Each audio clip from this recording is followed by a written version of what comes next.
Hello, everybody. It is me, Demetra K, and I hope you're having a great day. I am sitting here with Donovan, the recovering Democrat, Saadiq, also known as the Black Yule Brenner. I should say that the purpose of the Demetra K show is to promote Black love, knowledge, and understanding of all things that go on in the Black community to make us an even better people, with the emphasis on even, because we're great people, but we can always strive to do better. Like I said, big giant thank you, hello, and welcome to YouTube and Facebook. You are the other side of the conversation. Today, we're going to be talking about former Vice President Kamala Harris. In my title, I said Kamala snitched on the Democrats when talking about demanding something for your vote. I listened to her whole conversation with Reverend Al as I've been kind of combing through some of the things that have been going on at the National Action Network annual convention. It is their 35th year and being in existence, and they had their convention in New York City. So we'll get into all of that in just a few. And did I say thank you to my moderators for everything that you do? If I did not, forgive me for that. Thank you, thank you, thank you. You are so much appreciated. Really quick, I just want to remind y'all that there's a lot of things going on, but specifically, I want to highlight the ADNC Narrative Power Summit in Toronto, Canada. If you are in that neck of the woods on July 25th, please get a ticket and come out and see us, where we're going to have a great conversation. Myself, Sister Emma, Brother Phil, Brother Kellen, Dr. Vibes, just a whole host of people, right? It's going to be a great time, my first time in Canada. But go to africandiasporanews.org/Canada, africandiasporanews.org/Canada to get your tickets, please, and thank you. Donovan, what say you? What say me is welcome again, you guys. It is finally raining here in Southern California. We need the rain. It's kind of cold, but again, tomorrow it's going to warm up and we get back to regular scheduled programming. But it's 3 o'clock here. So if it's 3 o'clock here, that means it is Demetra K time, and we are glad to be here. Real quick, it's absolutely free. Please, please, please hit that like button on your way in. And if you guys have get your medicine, gotta get your piece of chicken, gotta go cook, hit that like button on the way out as well. It's absolutely free. We really, really do appreciate it. But do us a favor, if you guys want to continue to have these great conversations, and this is going to be a great conversation, so I suggest you get your popcorn. We have a way that you can help contribute to the show. If you look at that scrolling banner at the bottom, it says please donate, Cash App, PayPal, Venmo. For all of you guys that have been longtime supporters and co-hosts that have been supporting the show, trust me, Demetra and I talk about it all the time. We thank you guys so much. We would not have been 8 or 9 years straight doing this without you guys' support. So we really appreciate it. At least 10. At least 10, yeah, at least that. So without your support, we wouldn't be here. And so don't think that we don't acknowledge that and talk about it. And some of you guys that be pointing me out. No, I'm joking, but kind of. Also, don't forget to download the African Diaspora News Channel app. You could get it on Google Play, Apple Store.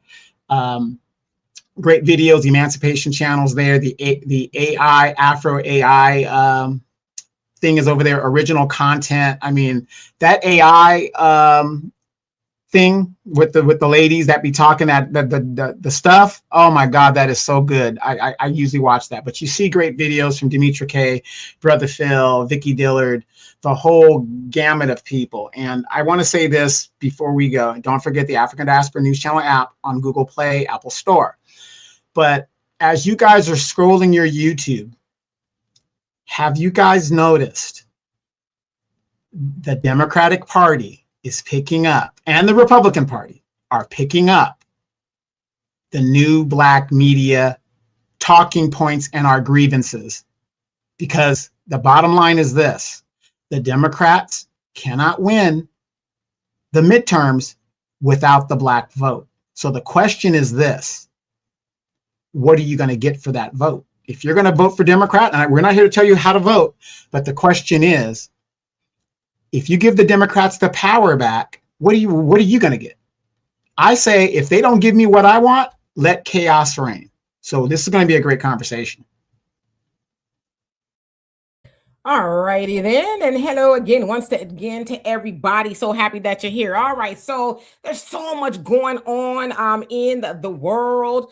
And this happened to pop up as I've seen a lot of people talk about it. And it's funny because I already knew she was going to be speaking. And I think she spoke Friday or something like that. And I tried to watch it Friday night, but I fell asleep. I was like, I'll catch her later.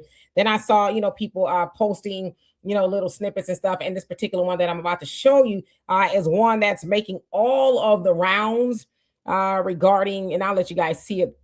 But basically, she was, I guess, the kind of the keynote speaker at the National Action Network annual convention that is founded by that of Reverend Al Sharpton. They have been around for 35 years, and they had a whole host of people there. I mean, you name it. They had Cory Booker. They had Josh Shapiro, who was the governor of Pennsylvania. You name it. Governor Pritzker. They had everybody you can think of. They had a youth night or youth day or whatever. It was very interesting, I would say the least. But during her conversation with Reverend Al, which wasn't that long, maybe about 40 minutes or so, she talked about things like foreign policy. He asked her her opinion about what's going on with President Donald Trump and his administration with the war in Iran. And she basically just kind of reiterated some of the things that she said on the campaign trail that, she knew he would do it. And she talked about NATO and him basically destroying that alliance that has been there since 1949. She also talked about the service people that have lost their lives and the countless hundreds, if you will, that have been injured just in this war in Iran. Talked about the cuts to healthcare and WIC and a whole host of other things that Trump, Elon, and all of them have gotten rid of. She said that once he's gone, his cronies would need to be dealt with. The members of Congress who just pretty much giving him a blank check to do whatever he wants. They do not stop him. She talked about the Supreme Court, in a sense, kind of being a rubber stamp. She also said that when he is gone, they will have to figure out how to undo some of the things that he's done. She says she thinks that it'll take a couple of election cycles to actually do that. She specifically cited that of USAID and the relationship with other countries that depend on the United States. How when he and Elon Musk, who was at the head of Doge, I don't see Elon, by the way, because I blocked him, how they went in there and they cut a lot of aid to different countries, citing, they finding fraud and a whole host of other things. But she says that that actually opened the door for other countries to come in and fill the void, like China, especially on the continent, which is true, right? And then she was asked about banning social media, and then she went to how in Australia they have banned social media for children at a certain age. But she talked about big tech as a big issue and how eventually it's going to be the consumer that's going to have to take it back because the government is not going to regulate big tech like AI and things like that. Especially, she said that Trump's people that are in big tech, like the CEOs, they are in his pocket. So it's going to be up to the consumer. She also talked about voting rights. So she was asked about it rather, and they talked about the SAVE Act, with the IDs, the passports, and, all of that, the mail-in ballots. And then she went on to say this as her final point about asking for something for your vote. But she said something that as I was watching the whole answer of her saying that about the transactional vote, I said, oh, really? Because I haven't seen a lot of people talk about it, but it just kind of caught me as I watched it. So here we go. I would say on this, Rev, and I think I know it's a bit controversial, but here's how I feel about this. You know how I was talking earlier about how people are so transactional? I think we need to be transactional voters. I think, yes, it is right when we are trying to get folks to register to vote and to go vote, and it is absolutely right that we remind everyone of our history, especially when they're trying to erase it. We remind people of the lives, the bloodshed on the Edmund Pettus Bridge, the sacrifice of those young people at the lunch counter, the assassination of Dr. King. There are so many things that we must remember about history so that what compels us to vote includes not only our civic duty, but honoring the ancestors. Yes, and here's what I'm suggesting in addition. Get yours. Vote and say, I'm voting because I expect something out of this. You're not going to take for granted that I'm going to vote because I'm a good citizen and it's my civic duty to vote, so that you don't even worry about whether you're producing what I need because, we can count on them to vote because they remember the Edmund Pettus Bridge. I'm saying It's okay to also give people permission to be transactional. And to say, if you're going to get my vote, this is what I expect. I'm going to vote because I expect to get something out of this. I'm going to get mine by voting. That's what I would offer. I think it's okay to give people permission to be transactional voters.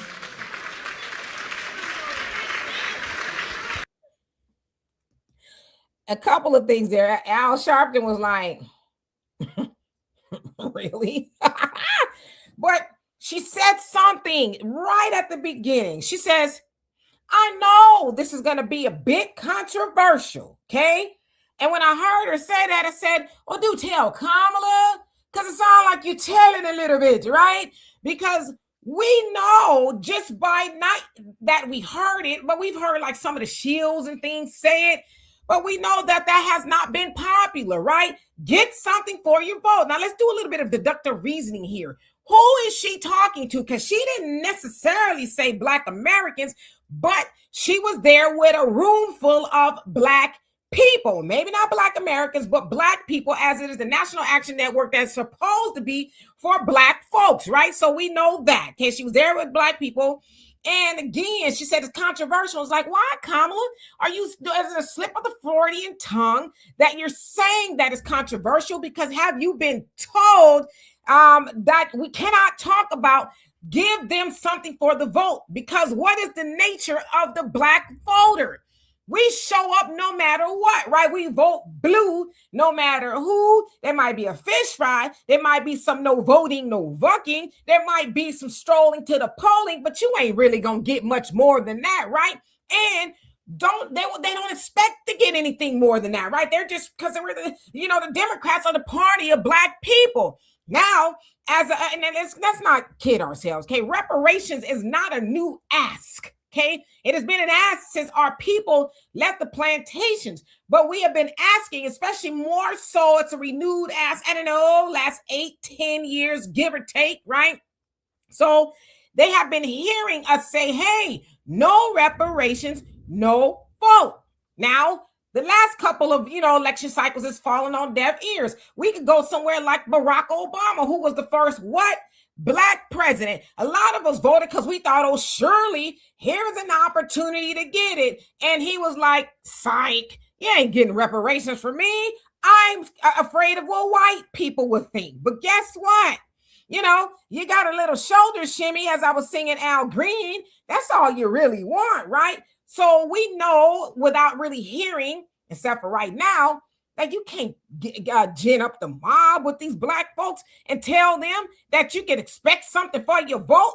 But again, we have been having that conversation. You've been hearing people say we're sitting on the couch. We, no reparation, no vote. What's in it for me? And if you like me, right, I came up with it but what's in it for Black Americans? We've been like ringing the alarm on, listen, we're not showing up. And we've started to see that in a lot of elections, especially with hers. Did most Black voters show up for her? Yes. Did a lot like in the past, like for Hillary, Biden, and Obama? No. Okay. So she said the quiet part out loud. As I said, she snitched because I truly think she did. Another thing she said, she says, I think we need to give people permission to be transactional. So when I hear her say that, it's like, oh, do tell Kamala. Because have y'all been making Black Americans think there's something wrong with us to ask for reparations? We've heard all of the shields talking about why they want reparations, or they're never gonna get it, and all this other stuff, right? Or what else have we been hearing? Oh, well, reparations is more than just money. Reparations is, education, or it's this, or it's that, it's housing. But we know that stuff is usually for everybody, right? And so with that, Kamala, who was a Democrat, and all the other Democrats, they're starting to have these conversations like, yo, we're going to continue to lose the Black vote because, for one, pat yourself on the back, especially if you're new Black media or you're ones that's been spreading the message that, hey, we can't keep voting for nothing, right? They know we're having these conversations and we're not going to stop having them. They also know that we're waking up people and that, do you see what your vote is doing to Black America? You are becoming more and more and more of an underclass, as Dr. Claude Anderson told us so many years ago. You're also voting to be replaced by illegal immigration and a whole host of other things, all while being told, no, you cannot get reparations. Now, this is the 180 from this. Policy that will benefit Black people will benefit all of society. Let's be clear about that. Let's really be clear about that. So I'm not going to sit here and say I'm going to do something that's only going to benefit Black people. No. A complete turnaround. Okay, because that was in 2019 when Kamala Harris was running to be the president of the United States, and she had an interview with the Griot, and they asked her about reparations, and that was her answer. Like, hell to the no. You Negroes aren't getting reparations. By the way, I'm having a storm here, but luckily I got my little generator on. Hopefully it holds. But nevertheless, she's like, you guys ain't getting nothing. You better show up to vote like everybody else has showed up to vote. But here we are, 2026. Now, also at the end of that conversation that she had with Al Sharpton, she was asked, will you be running in 2028? And she pretty much said, well, I'm strongly considering it, right? She didn't say, no, I got other things to do. She kind of danced around and she says, yeah, I'm definitely considering. So to me, that sounds like she will be running, and she is studying or reading rather the tea leaves. What's in the tea leaves? Okay. They did not show up for me like they did all the other Democrats that ran. And I heard them, even though I never acknowledged. You guys got to remember, Kamala never acknowledged reparations at all when she was running the last time. The only thing she did was the Black man plan that was actually for everybody else too, but they had to twist her arm. So with that, she heard that Black Americans, especially Black men, were like, I'd rather have a V8. So she's starting early. She's starting early. Now, will she actually do something? I don't know, right? It remains to be seen. But she's starting early. And she's not only letting everybody else know, but she's letting anybody else who runs for Democrat know that, hey, it ain't looking good for you, whether you Gavin, whether you her, or whoever else may be on the ticket or running to be a Democrat. This ain't looking good for you because you need Black Americans to show up. So I'm going to say this to y'all. Pat yourself on the back. Pat yourself on the back. Give yourself a hand clap, because this is what happens when you stand on business, when you shut out the naysayers and say, you guys, you guys, that's what happens when you say, you know what? Like our ancestors say, we shall overcome. I will not be turned around with saying. We will not be turned around. We're not going to be quiet, because gone are the days that we sit up here and we go in the booth and say, well, our ancestors died for the right. No, they died for us to get something for that vote. And that's what we're standing on. So for all of y'all who are disinvited from the, Thanksgiving, and excommunicated from your families, and you were told that you were a raccoon and all this. So how could you do this to us? You know what? Standing on business pays off, right? So I'm going to let you leave it there. I'm going to let Donovan have at it, but pat yourself on the back, because now we know for a fact that the Democrats have heard us, and now they have no choice. So pat yourself on the back, for real, for real. I mean, A+ on that opening monologue, and the facts that you dropped. It is no doubt that the Democrats, and it's not just Kamala, they have already seen they cannot win these elections without their base. Who is the Democratic base? It's the Black voter. When you come out with 90% of a voting block right out the get-go, you have a really good chance of winning, because all the other groups are 60-40, 50-50, such and such and such. But if you got one group of people in America that is your base, you can't ignore your base and expect to win. You just can't. Now, as they're trying to replace us, because this is my opinion, there is no doubt in my mind, the plan was to bring these illegals in here to replace Black voters. That is the plan, without a doubt. But what the Democrats don't understand is, when you bring a group of people who come from other countries where the politics is based on a little corruption as normalized, they have no loyalty to any particular vote. Thus, when you go to the Cubans pretty much voted 60-40.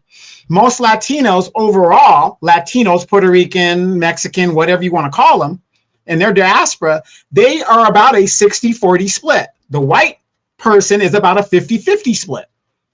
See, so that's where it backfired, because again, also Latinos are conservative because a lot of them are of the Catholic faith. So they are really conservative. And so that plan kind of a little bit backfired on them.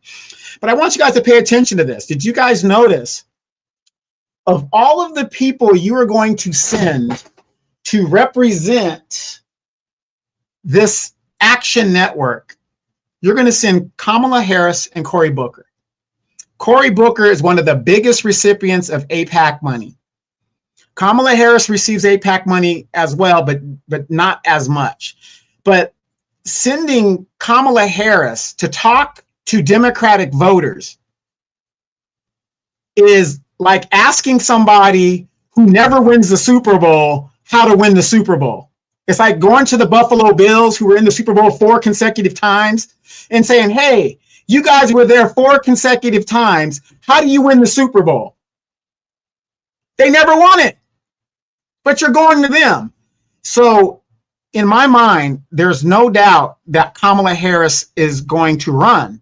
But see, she's drinking her own Kool-Aid. And I'm going to say this, because one of the biggest problems that she has that is around her neck is the genocide in Gaza under the Biden administration, to which she was a part of.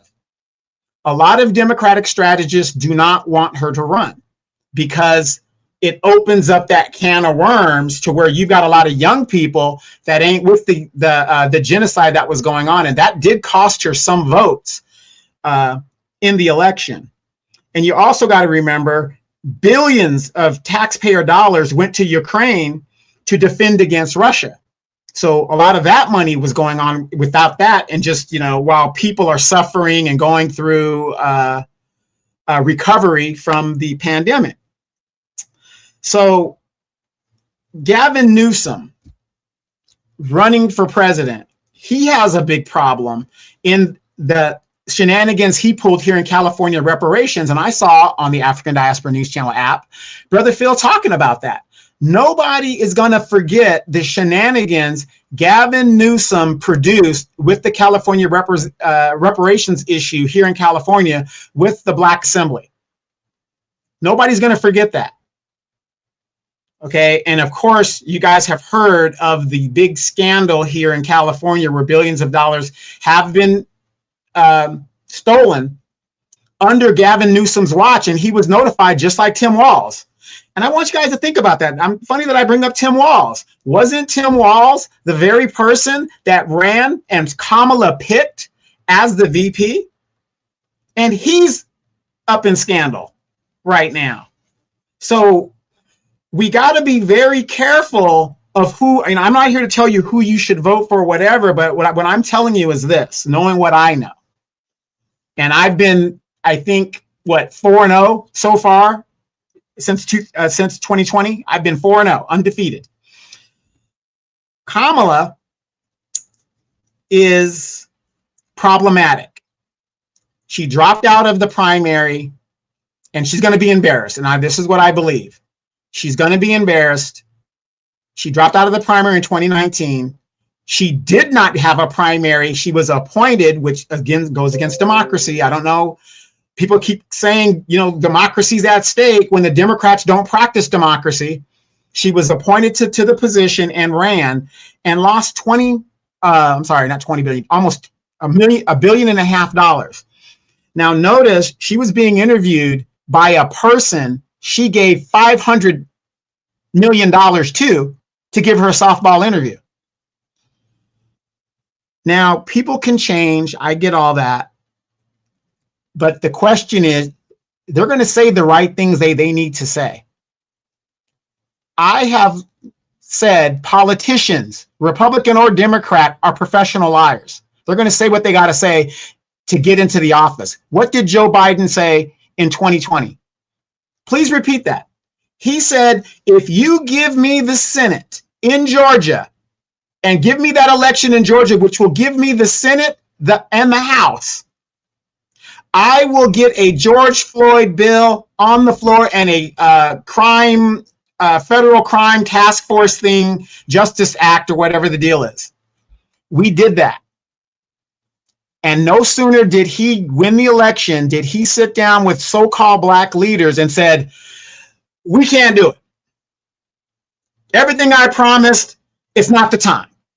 It's never the time when it comes to black people. But off of that very same vote, the Asians got a protection bill.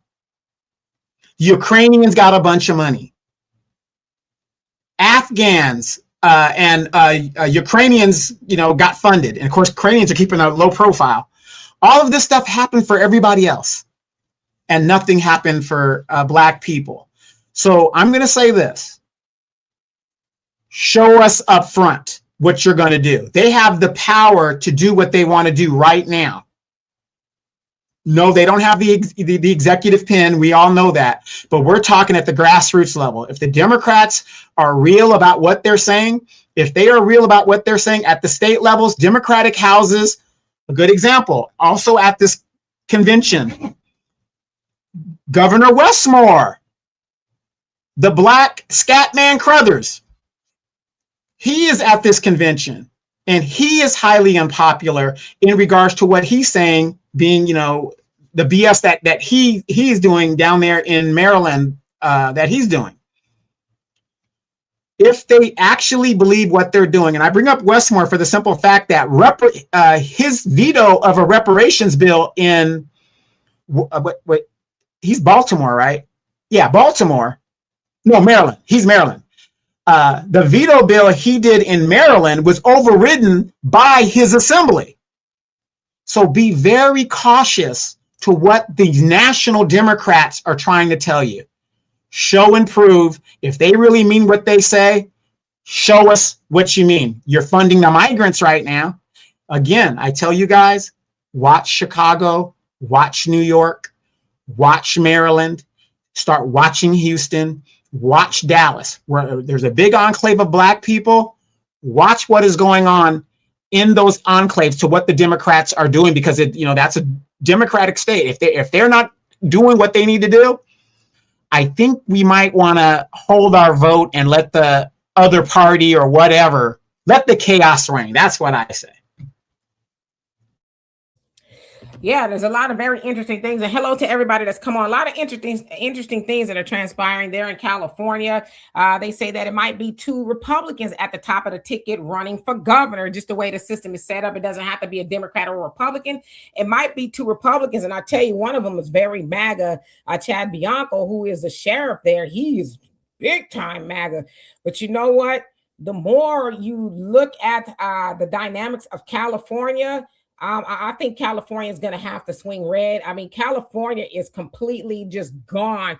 If you have not checked out my show that I did on the African Diaspora News Channel on Thursday, I outlined a lot of the things that are going on there with the Democrats, right? The things that they want to do. One of the latest things that they're trying to do is use taxpayers' funds to pay for legal service for illegal immigrants. And that is done by Assembly Member Mia Bonta, who is married to, is it Ron Bonta? One of them. He's the Attorney General for California.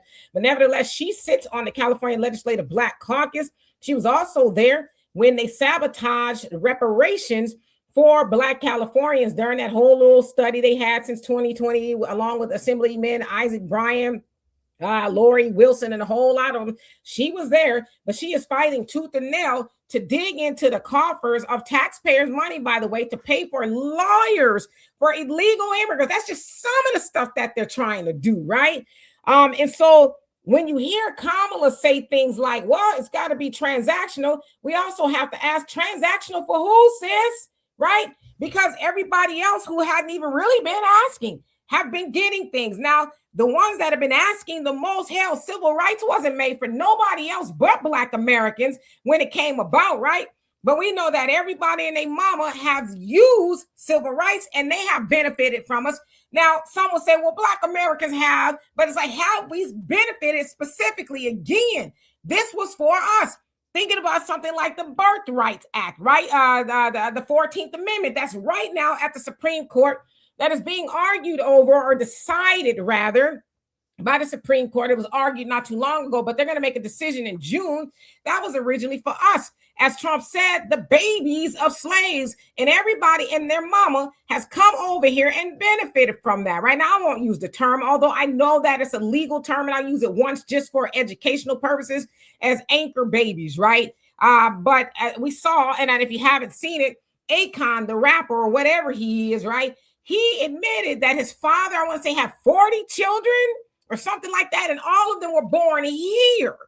But then they went back to wherever he's from, right? They went, I think, Sierra Leone, y'all correct me if I'm wrong, but they went back. But he said that my father made sure that we were born here, right? So we can become citizens. So daddy ain't a citizen, but so it's like you make sure they're born here.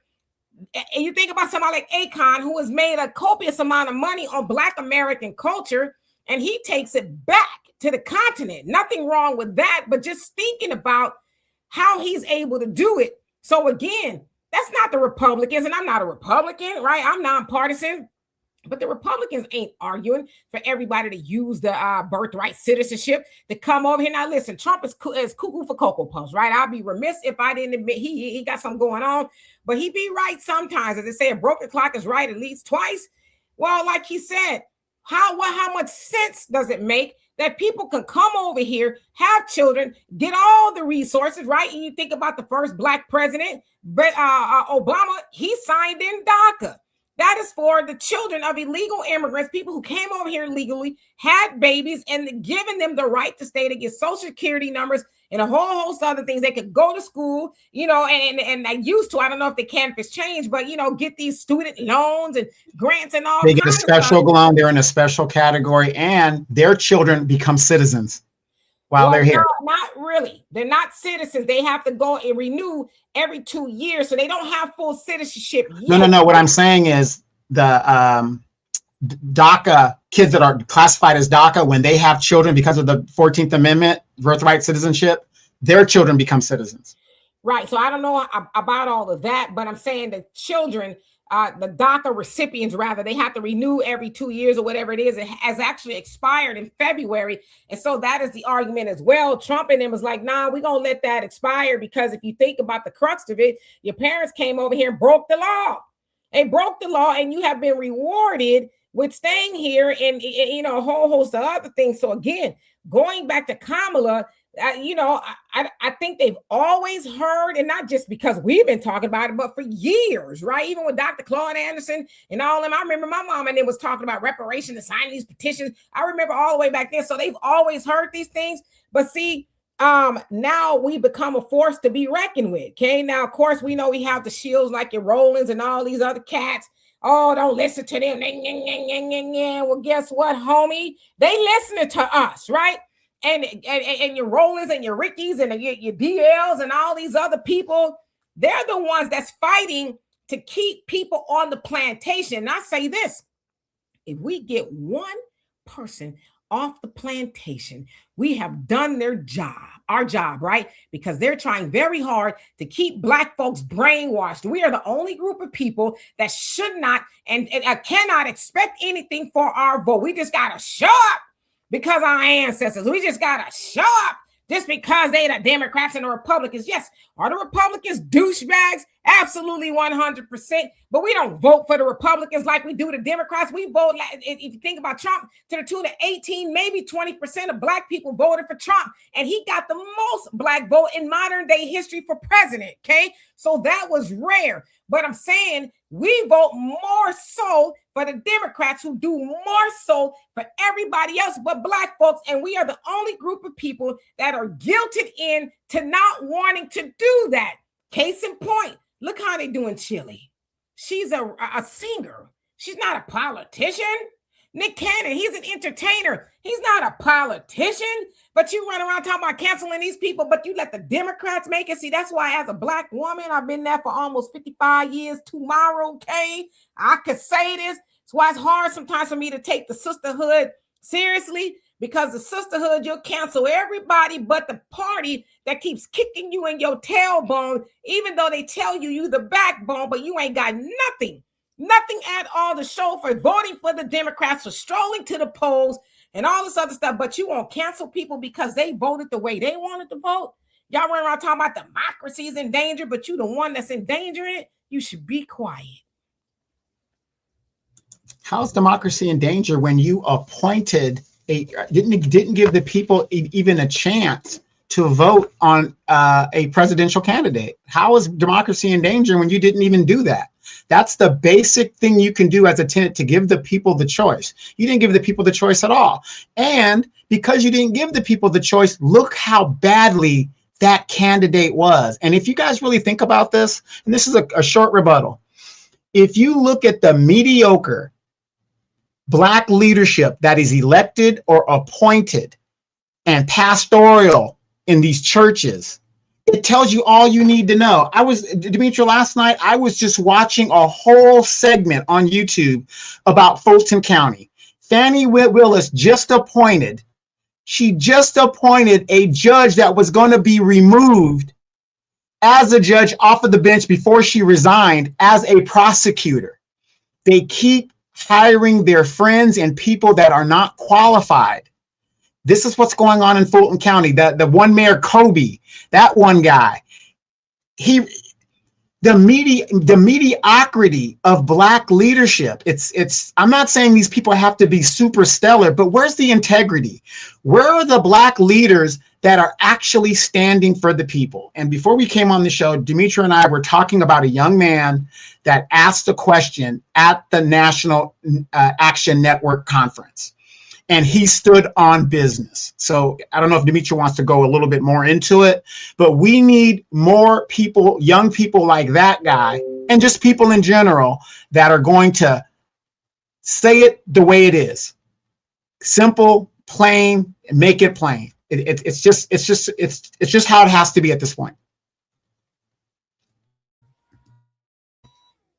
Yeah, and I'll get into that a little bit more. I might we might talk about it tomorrow. I plan to do that. But Nirvana, how you doing? Hope that you are doing well. Look like you mix your Beyonce or something like that. But you said, where's Trump's convention discussing reparations and new laws they're passing for FBAs? Listen, I don't care what Trump's convention is. I don't care what Al Sharpton's convention is, because there's a whole bunch of people sitting around talking, bumping their gums about this, that, and the other. We shall overcome or whatever. But you know what, though? Trump right now is the party of the Republicans. He used to be a lifelong Democrat, believe it or not, but see, y'all don't want to claim him, right? Because he said it himself. Basically, he's saying people are so stupid, I can run for Republican and I'll win. And he did just that. But see, with that, we don't vote for the Republicans like we do the Democrats. So should we be expecting something from something that we don't vote for? That's stupid, right? I'm not going to bite my tongue no more. It's stupid.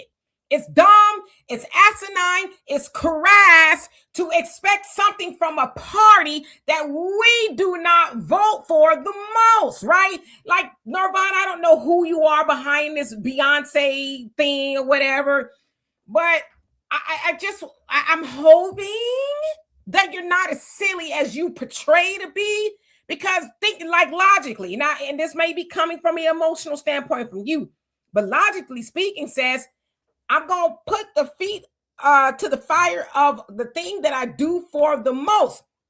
I'm not going to hold my neighbor accountable. My neighbor don't do nothing for me. I'm going to hold whoever's in my household that I rely on, I do something for. I'm going to expect something from them. I'm not going to expect something from my neighbor across the street. Why would I hold Trump accountable when the Democrats come with, fish in hand, talking about here's this funky fish, and I want you to vote for me, James Clyburn, who has been in office since forever, right? Since Methuselah was a baby, and has done nothing for Black Americans, and he got the nerve. They got the Geritol nerve. See, this is what I want y'all Democrats to stand on business about. He got the nerve to run again. His daughter was supposed to run, and he said, listen, baby, I'm going to run. His daughter should be, hell, she probably too old at this point.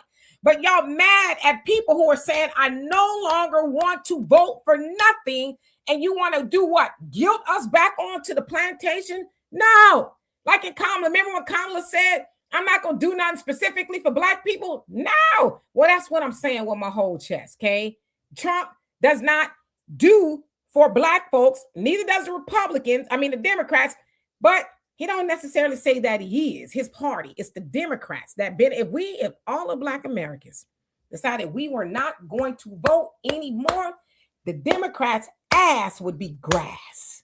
I hope that was more layman for you. Yeah, I wouldn't really acknowledge Nirvana anymore. She's a paid troll. I did research her last. I'm going to acknowledge Nirvana and everybody like them because it's people like Nirvana who will go spread, and Audrey too. I see Audrey up in here.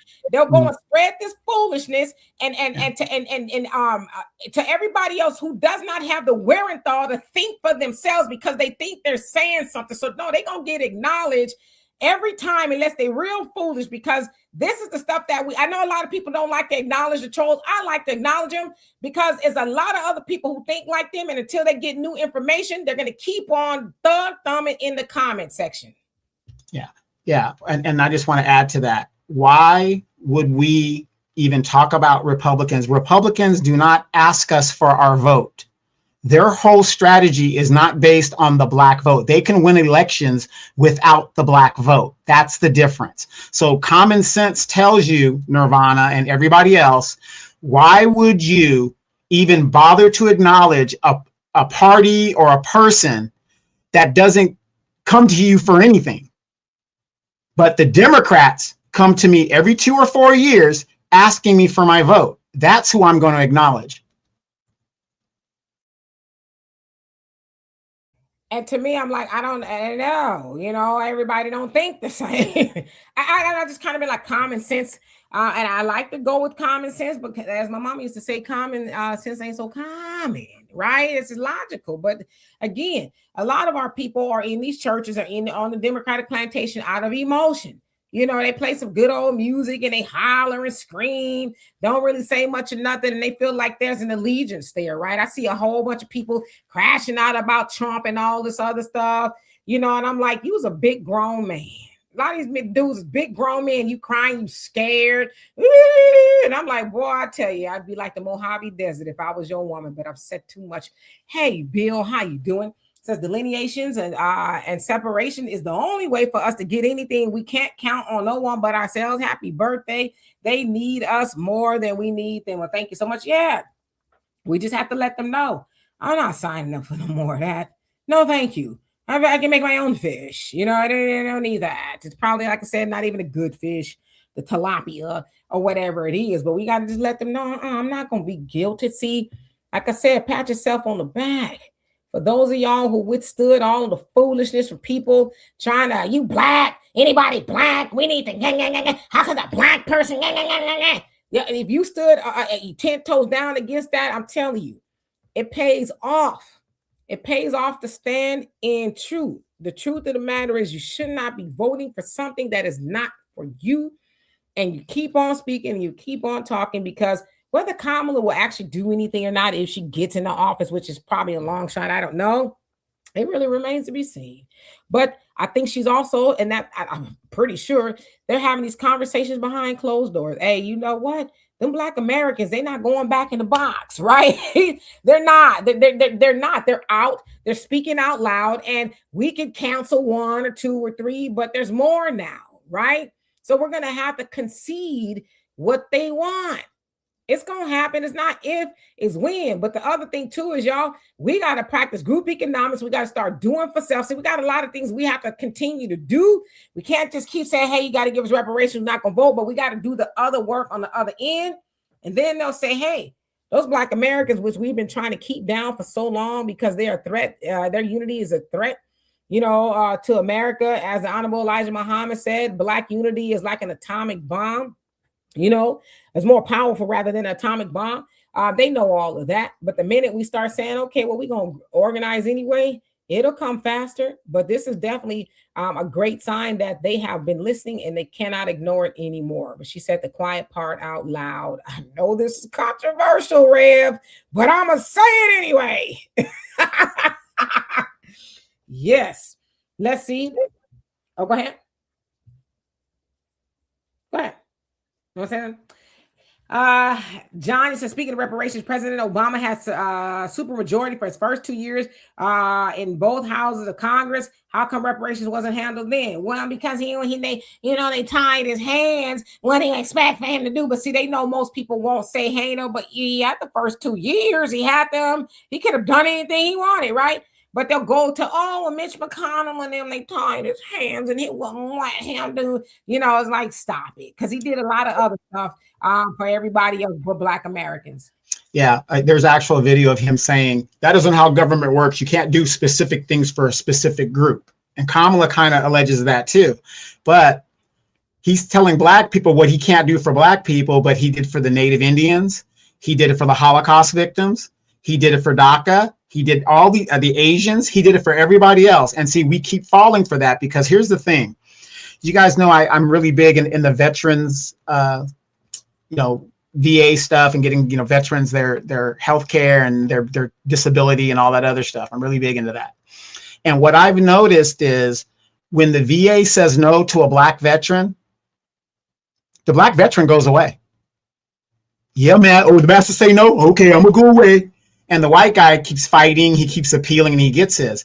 After World War II, all of those Black veterans were discouraged by the government to not use their benefits. That's why the white guys got the suburban nice houses and stuff like that. They enjoyed their benefits. But the Black community, in our community, and Demetrius has coined this phrase a lot, we appeal to the authority. If the white man says you can't get it, that's good enough for me. I'm not going to come back no more, sir. And that's one of the biggest problems we have. And again, Obama, there's nothing I can do.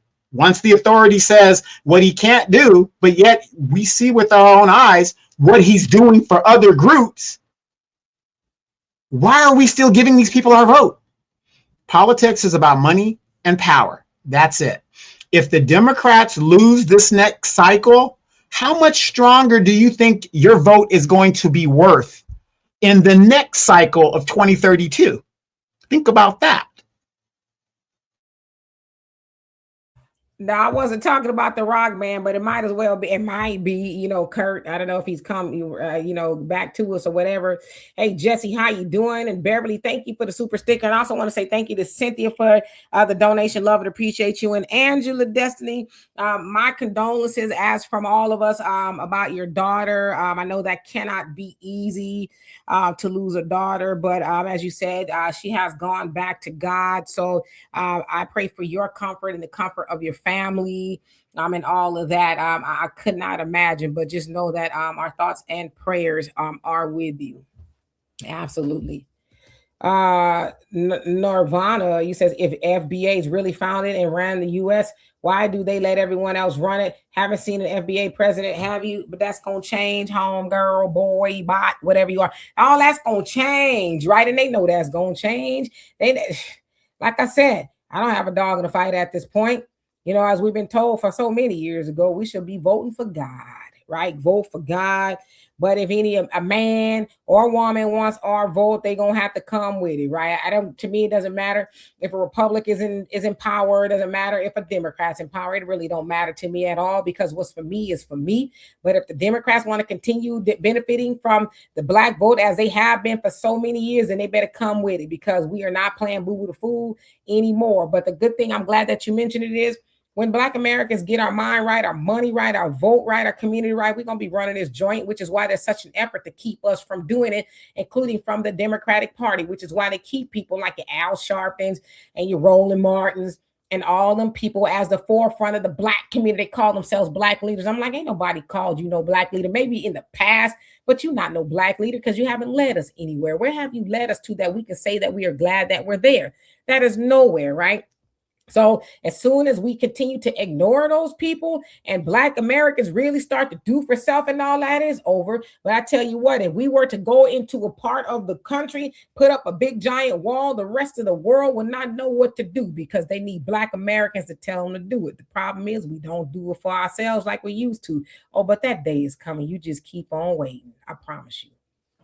Yeah, and another thing is, you guys are talking about James Clyburn. Quit organizing. Quit organizing. Why y'all mess with me? Reparations? You're never gonna get it. Right? You guys keep talking about James Clyburn. If you look at the political landscape, the way that the baby boomers, and I'm going to say, and not all baby boomers, if you're not a politician, this really doesn't apply to you, but you are a voter. The way in a lot of these states, the racial gerrymandering that went on, this is going to affect the generations after us, because now the way they've done it is it's going to be detrimental to the future generations of Black people that are going to be voting and getting older, to where it's almost like you've been marginalized now. But see, the older generation politicians that did this, they don't care. The Maxine Waters doesn't care because, again, 70% of people that voted for her in her district are Latino. So as we are being gentrified out of politics, we have to notify our children and our grandchildren to what is going on because they're not paying attention. I was talking to a gentleman the other day, and we were walking down the street, and I told him, look around us. This is a white guy. Look around us. What do you see? He goes, I don't see anything. I said, that's right. That is El Tapateo. That is Ching Chong Chong Chong Chang, whatever, and so on, so forth. That is the issue. These people are pushing us out of our own politics. I said, once they get on city council seats, these people divert resources to their people. Black people cannot afford to be in California anymore. They are economically pushing us out. They don't have to incarcerate us anymore. Oakland, which was predominantly a Black city, is bombed out. There's nothing there anymore. Parts of San Francisco is bombed out. And I want you guys to pay attention to this, because everybody is not paying attention, especially if you're not from California or you're not into politics. Demetra, where's Kamala Harris from? Where does she domicile at? Is she in California? She's from California. She domiciles here. Gavin Newsom, where does he domicile at? California. These are the people that your friends and your neighbors want to lead the country. These are the people that gave the free IDs, all the stuff that raised the insurance rates of all these people that pushed some of your cousins back to Texas, back to Mississippi, back to Arkansas. These are the people you want to, these are the people that were supportive of open borders and still are being in California. These are the people that you guys or your friends and people want to be the nominee of the Democratic Party. Something to think about. Absolutely. And Brother Easy, you said, did I hear about Marcel Dixon during the reparation discussion? I didn't know he was doing a reparation discussion, but I'm sure I'll probably see it now that you mention it. And Brother Eric, he says, so laugh out loud, what y'all basically saying is there's no reason for ADOS or BAs to vote. And I'm torn on this, yet I agree. It's about group economics for ADOS, BAs, or we're done. Yeah, so I would basically say we should definitely vote for the state and local level elections, because that's what benefits or affects us the most. Your governors, your mayors, your city councils, and your judges, your sheriffs, those type of things we should vote for. And I say we should vote our better interest on that, because a lot of times, as I say, when your cousin is going up the river by an overzealous DA who was like, I don't care, they're guilty whether they're not, I need to get another notch on my belt. A lot of times the DA can be voted in. We just don't know that. And so when we look at the track record and be like, damn, they got a 97% conviction rate of Black folks, I might need to help vote these people out, right? Or they offer your homie a plea deal for something they didn't do because they're scared they're going to get, that big number or whatever it is. So yeah, we should vote for those things. But with all things, we should vote for what's for us, right? Keep these people who are in city councils that are in there for years and years and they're not doing anything, your neighborhood looks crazy or whatever it is, yeah, vote them out. They don't have to be black. They could be white if they're doing something for you in your neighborhood, yeah. But, oftentimes, especially on the state and local level, it's the lowest voter turnout. People they're apathetic. They don't care. They're disenfranchised. They're disappointed. So there's a lot of things going on with that. But we definitely have to show up. You know what I mean?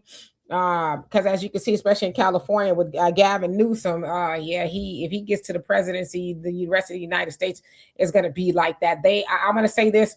I know that the Republicans, especially right now, they're not illustrating what they call America first, right? They're not making America great again or any of that other stuff. But the Democrats really hate America. The Democrats really hate Americans.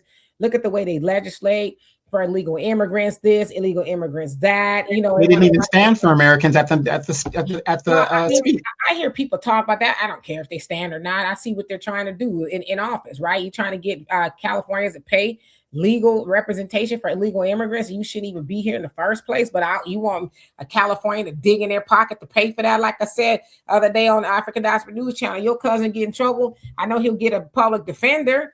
But I'm sure these illegal immigrants ain't getting public defenders. They're probably getting the best of the best, right? You get that janky, public defender that's going to go to lunch with the prosecution right after they send you up the river, So, we really have to pay attention.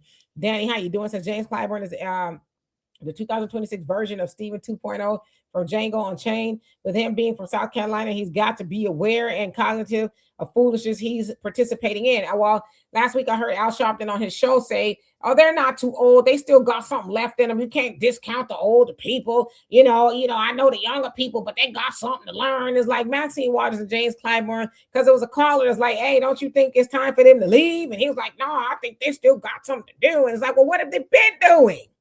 Like, how much more time does Maxine Waters need? She been reclaiming her time and ain't did nothing else since. Carlette, what's going on with you? Says the Asians received an anti-hate crime bill when no one was hating on them. Jim Crow Joe gave them over $50 million. They are not being subjugated and oppressed. Make it make sense. Yeah, but see, they work together. You notice they got the Asian hate crime bill. They didn't get the Japanese or the Korean or the Vietnamese. They got an Asian hate crime bill because they know that they are different, but they know how to come together when it means to get something, right? So we should take notes from that. But yeah, we weren't the boogeyman, but they made us the boogeyman. The Black American is always the boogeyman, even though in a lot of those cases it wasn't Black Americans that were doing that. So yeah, definitely. Dr. J.H. Irons, how you doing? Says reparations is the fee if you want a vote for me. Come on now. Ain't nothing going on but the rent.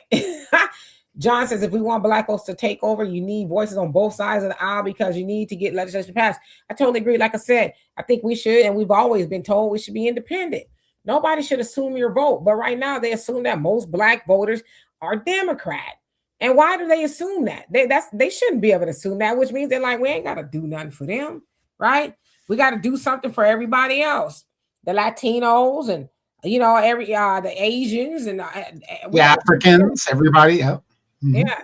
So, it's about time we start standing on business. This, whether Kamala will actually do something, and whether she'll actually do something, I don't know. She probably won't, but it does my heart good to know that she has to concede that. And the rest of them have to concede that too. We cannot continue to practice benign neglect of Black Americans. It ain't gonna work, boo. Oh, and by the way, did you guys notice she got her Southern accent during that interview? Now, my question to you, Dimitri, is do you think Maxine's going to run as a Black woman again? Well, what would she run as? You said Maxine? Kamala. Sorry. I mean, she's always said she's a Black woman. Even, we're talking to Reverend Al, and like I said, reading her book, she's always said she's a Black woman. As I said too, to me, it's not. I personally have never really wanted to die on the hill whether she's Black or not. If she's Black, she's Black. She's not. Because the truth of the matter is, we're dying on the hill of whether she's Black, but we got people who are Black that are doing nothing for Black Americans at all. So Kamala could be green, gray, purple. It doesn't matter. If she ain't gonna do nothing for Black Americans, what difference does the color of her skin make, right? Right. That's why I say I'm white. Well, Angela, okay, so I'm glad that she is still with us. That she's in a mental health hospital. I've surrendered her to Father God for help because I can't do it anymore. Sorry for the misunderstanding. Thanks for your prayers. Okay, well, I'm glad that she is still here. But you know what, though? Sometimes that's the best thing that needs to happen. We all need some help sometimes, and hopefully that she can get the help. And I think we don't have enough conversations about mental wellness, especially in our community. In our community, we're told to take some Robitussin, get some ginger ale, right? Not to make light of it, but we don't really put a big emphasis on, no, you need to probably go sit down and talk to somebody. Oftentimes we're told, give it to God, which you should, right? Oh, just go to church, pray about it. Yeah, you pray about it, but then go sit down and talk to somebody. Because a lot of times, a lot of us, we just need to unpack things, whether it's trauma or we don't understand what's going on. And so I'm glad that she is getting help, and I pray that she does get the help that she needs. And, you as her mother, I get some relief because I know that is a very tormenting situation to be in. Pop! I knew you wasn't going to act right. And I will not read that, you crazy. How you doing? Hope you're doing well. Let's see who else. Jesse said, she's from Mumbai. Is crazy. Herschel says open the DMV on the weekends to make sure illegals get a license. Yeah, so they're doing a lot of things, and Black Americans are voting for that, whether you like it or not, right? Hey, Al, how you doing? It says it's inextricable for Black people to believe that reparations is important. All of that. James, how you doing? Says let's start the FBA super PAC. Yeah, I'm with all of that. We could do that. We need a candidate in office, somebody that we could get behind, and they need money. We got a whole lot of, wait, let's just take a commercial break for a second. We got a whole lot of Black folks that are running for office. Brother Billion Godson, I'm gonna have to get all their information ready. That way I could just put it up. I'm gonna have to make myself a note to do that. Brother Billion Godson, who is representing, or trying to anyway, the 55th district there in Los Angeles. He's challenging that bald-headed Isaac Bryan, who is infamously seen crossing his arms and sabotaging reparations. Brother Billion is boots on the ground, has been for many years out there in the community. He's not just out there talking and showing up to be Mr. Congeniality and kissing babies and all that. No, he's got boots on the ground. He's making sure that people have a place to stay, food to eat. And they're doing this out of their own pocket. They don't have this overinflated budget like Isaac Bryan, who has been out there for illegal immigration this last term. We've seen him do it, right? We also have Brother Tyrone Muhammad there in Illinois, who is running for Senate. He needs money. Again, I'm going to try to my best to remember to put their stuff up so that you guys can see how to support them. So I'm saying all that to say the people that we have now that are running, we should donate to them, whether it's $5 or whatever it is. They need our money. They need our help. Because it's one thing to say, hey, we need to get such and such vote for this Black person, blah, blah, blah. But you know that a lot of these people got big, giant war chests. And in that war chest is a lot of money. They can buy the signs. They can buy the commercials. And, especially with our people, it is the name, Oh, I've seen that poster all over. So that must mean that's a good person to vote for. Right? So it's recognition. So these people, good people, y'all don't know who Brother Tyrone Muhammad is. He's the one that threw the brick through the window, right? To defend the sisters. And the sisters is... Anyway, so yeah, they need our money. So I'm going to do my best to remember to put their information up the next time so we can support those brothers. Sister Shari, how you doing? Says, have you seen what the Mexicans are saying about the yes, about Afro Man? Says he's getting death threats because he told the truth about LA and the things that they were doing to him. Please check it out. I hope and pray right citizenship rather ends. Yes, I have seen that Afro Man. If you guys do not know who he is, he sings a song Because I Got High, very popular song, but he also sued the police department. I think it's in South Dakota or somewhere like that. They broke into his house and did a whole bunch of things, dismantled his camera. He caught all of it on tape, and he sued them. Well, they and won, and then they tried to sue him for defamation, and they lost. So he's been on this whirlwind type thing, and he's been having all these interviews. So he had an interview, I think it was called Channel 5 or something like that. And they asked him, or the guy, how do you feel about Mexicans saying the N-word? And he basically said, I don't like them saying the N-word. He says that ain't cool. He says they think and I'm paraphrasing, but they down by law and they can say that, they want to be black, but it's not cool. So you have a lot of Mexicans saying that they gonna cancel him and this, that, and the other. And so I saw he went live yesterday. He's like, y'all gonna cancel me because you can't say the N-word? He says, no, well, so you wanna fight to say the N-word? Because a lot of times they say, well, we don't mean it like that. It's a term of endearment, but it's like there's a whole lot of things we couldn't call y'all, and y'all think it was a term of endearment, right? But I will say this to the credit of a lot of Chicanos, right? Especially in California, the old school, right? The triple OGs. They're like, we ain't saying all that. That's these younger fools that's running around here trying to say the N-word. They say we know better than say that. We don't say that. So it's not all of them. But yeah, a lot of them said they want to cancel Afro Man because they can't say the N-word. Lunacy. Lita, he says there's no one qualified at the local level, not for FBAs, every group for themselves by scamming. Yeah, there's some, even right. I know reparations is what we want, the ultimate, but even if it's something that's going to help us, like I said, this is my belief. Okay. I don't really necessarily like Chad Bianco, and I don't know a whole lot about the other dude that's running for governor in California. But I firmly believe that California needs to swing a little bit more to the right because the Democrats, they have lost their damn mind in California, completely have lost their mind. Okay. Karen Bass running around there, giving Angelino cards, and she's, fighting ice, and Maxine Waters, she's going to the back alleys, and I'm looking for ice, and all that other stuff. It's just a lot there in California. And I think it needs to get back to maybe to the right, but to the middle. And I know there's not a lot of people that's going to like it, but like I said, I'm born and raised in California. And after a while, you ain't going to recognize California at all. For Black Americans, this is important because there is a lot of gatekeeping in California with jobs, whole host of other things. I know somebody who's been trying to get their land, different paperwork for their land certified and things like that. And every time he goes to the office and he does this, that, and the other, and then he goes back, oh, well, it's this, actually this. Oh, it's not that. I said, can I ask you a question? I said, what is the person that's telling you, you didn't do it right this time? They said Hispanic. I said, why am I not surprised? Why am I not surprised that they're giving you the runaround? And it's probably because they don't want you to have that land. Got 33 acres, mind you, 33 acres, and they keep giving them the runaround. And most of the neighbors around are Hispanic. And they have an issue with this Negro having all this acre. And so I said, yeah, that doesn't surprise me at all. Well, Dimitri, in my city, I am at the Hispanic mayor's neck all the time because, number one, he's young and stupid. And I'm going to ask you guys this. When a Black person opens up let's say a Kansas City rib thing, he wants to sell some ribs and stuff.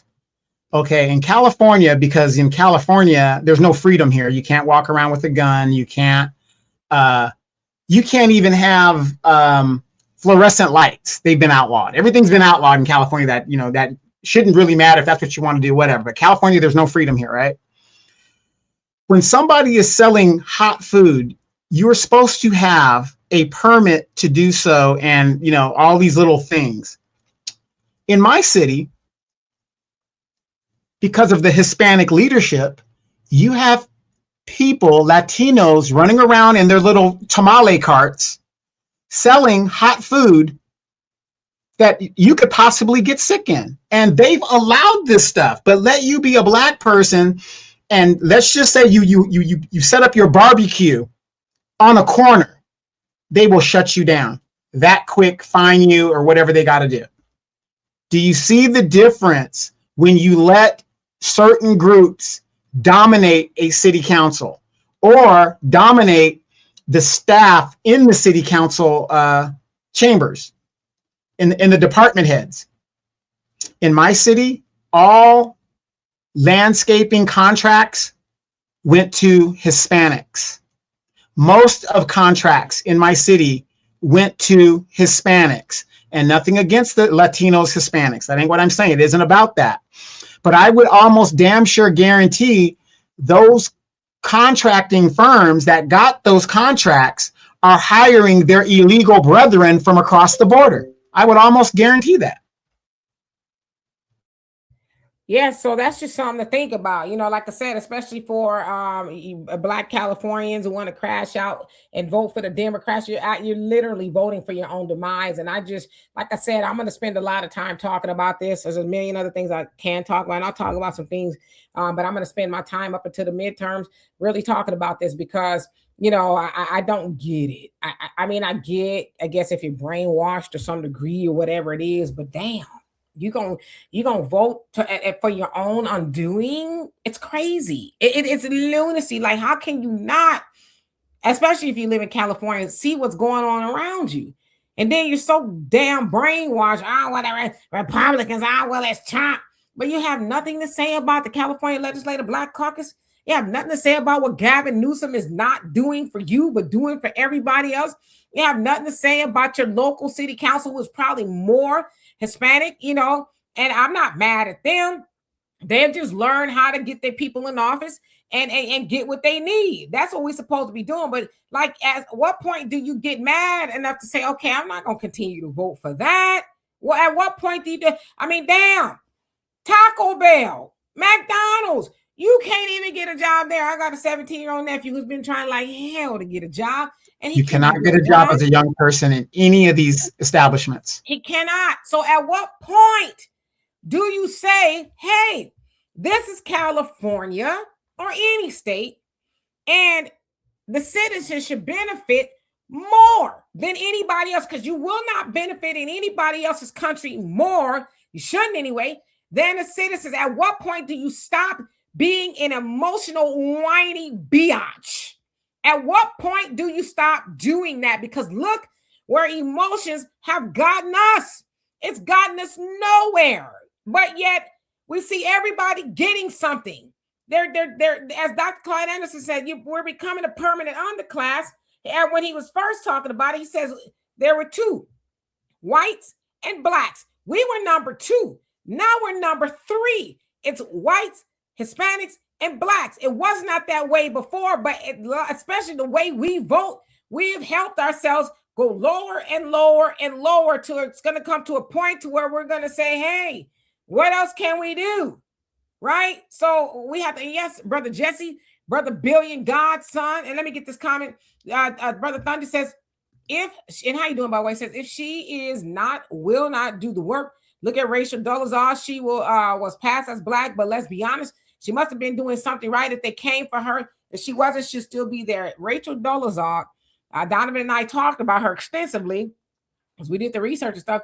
Rachel Dolezal was doing the job. She was actually doing the work out of most of the NAACP presidents all throughout the United States. Rachel Dolezal was actually doing the work. So you're right. Her hating parents saw her and outed her and all that other stuff. And black folks been riding her down to the ground ever since. But it's like, damn, she was doing the work.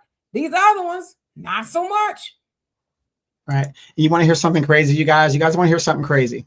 Demetra, my city, after all the warnings I've done and given, everybody 10 years ago, fighting the warehouses, the biggest corruption in FBI history happened in my city. I help expose all that and doing all that, right? I have people that come to the store that see me and recognize me, and they say, man, you were right. Man, we need to get you in office. Do you guys know I have been asked to be on the city planning commission? They want to put me on the city planning commission. And so I'm talking to the person about it, and they're like, hey, we want you on the planning commission. You'd be a good person, whatever. And I said, why would I do that? Why would I do that? You also got to be careful, because think about it. If I was one of those Negroes that just want to better myself and, and enrich my pockets with the connections and all this, I want you guys to think about this. If I accepted a position on the planning commission, could I be a community watchdog? Absolutely not, because I have information and knowledge about things that I can't talk about. So that would muzzle me as a community watchdog. But isn't it funny how 10, 15 years later, everything that I and others had said what was going to happen actually happened here. And now everybody, all the black folks that I was fighting for have been pushed out. And now they're saying, man, we need to get you in office, man. You know what the hell you were doing. Wait a minute. When I ran twice, you didn't even vote for me. Well, that was different, man. You know, I didn't really know who you were at. And you were talking all that stuff and stuff like that. But man, you were right, man. You know what I'm saying? You know, now look, we ain't got this. I'm about to face eviction. I'm about to do this. Why can't we get unapologetic Black representation? We want to feel comfortable. We want to feel accommodating. We need, what is that politician? Mays, Eric Mays. We need more Eric Mays type politicians that are going to say what it is and do for the people, period. Don't let people, if you're in the politics, gaslight you and put you in a position where they can silence you. A lot of people will take the money, but I will tell you this, and I'm honest about it. One thing about me, I am an honest person. And I tell Demetra this all the time. If I'm going to shame my family and sell you guys out, it's going to cost $5 million and I'm gone. And that's it. And I've told the developers that. I told anybody that wants to back me, if you want to put me in that position, you're going to have to give me $5 million up front. Doesn't mean I'm going to do the work when I get there. I'll just sit in the seat and do what I got to do and leave. But you see what I'm saying? But they won't do that at all. So something to think about.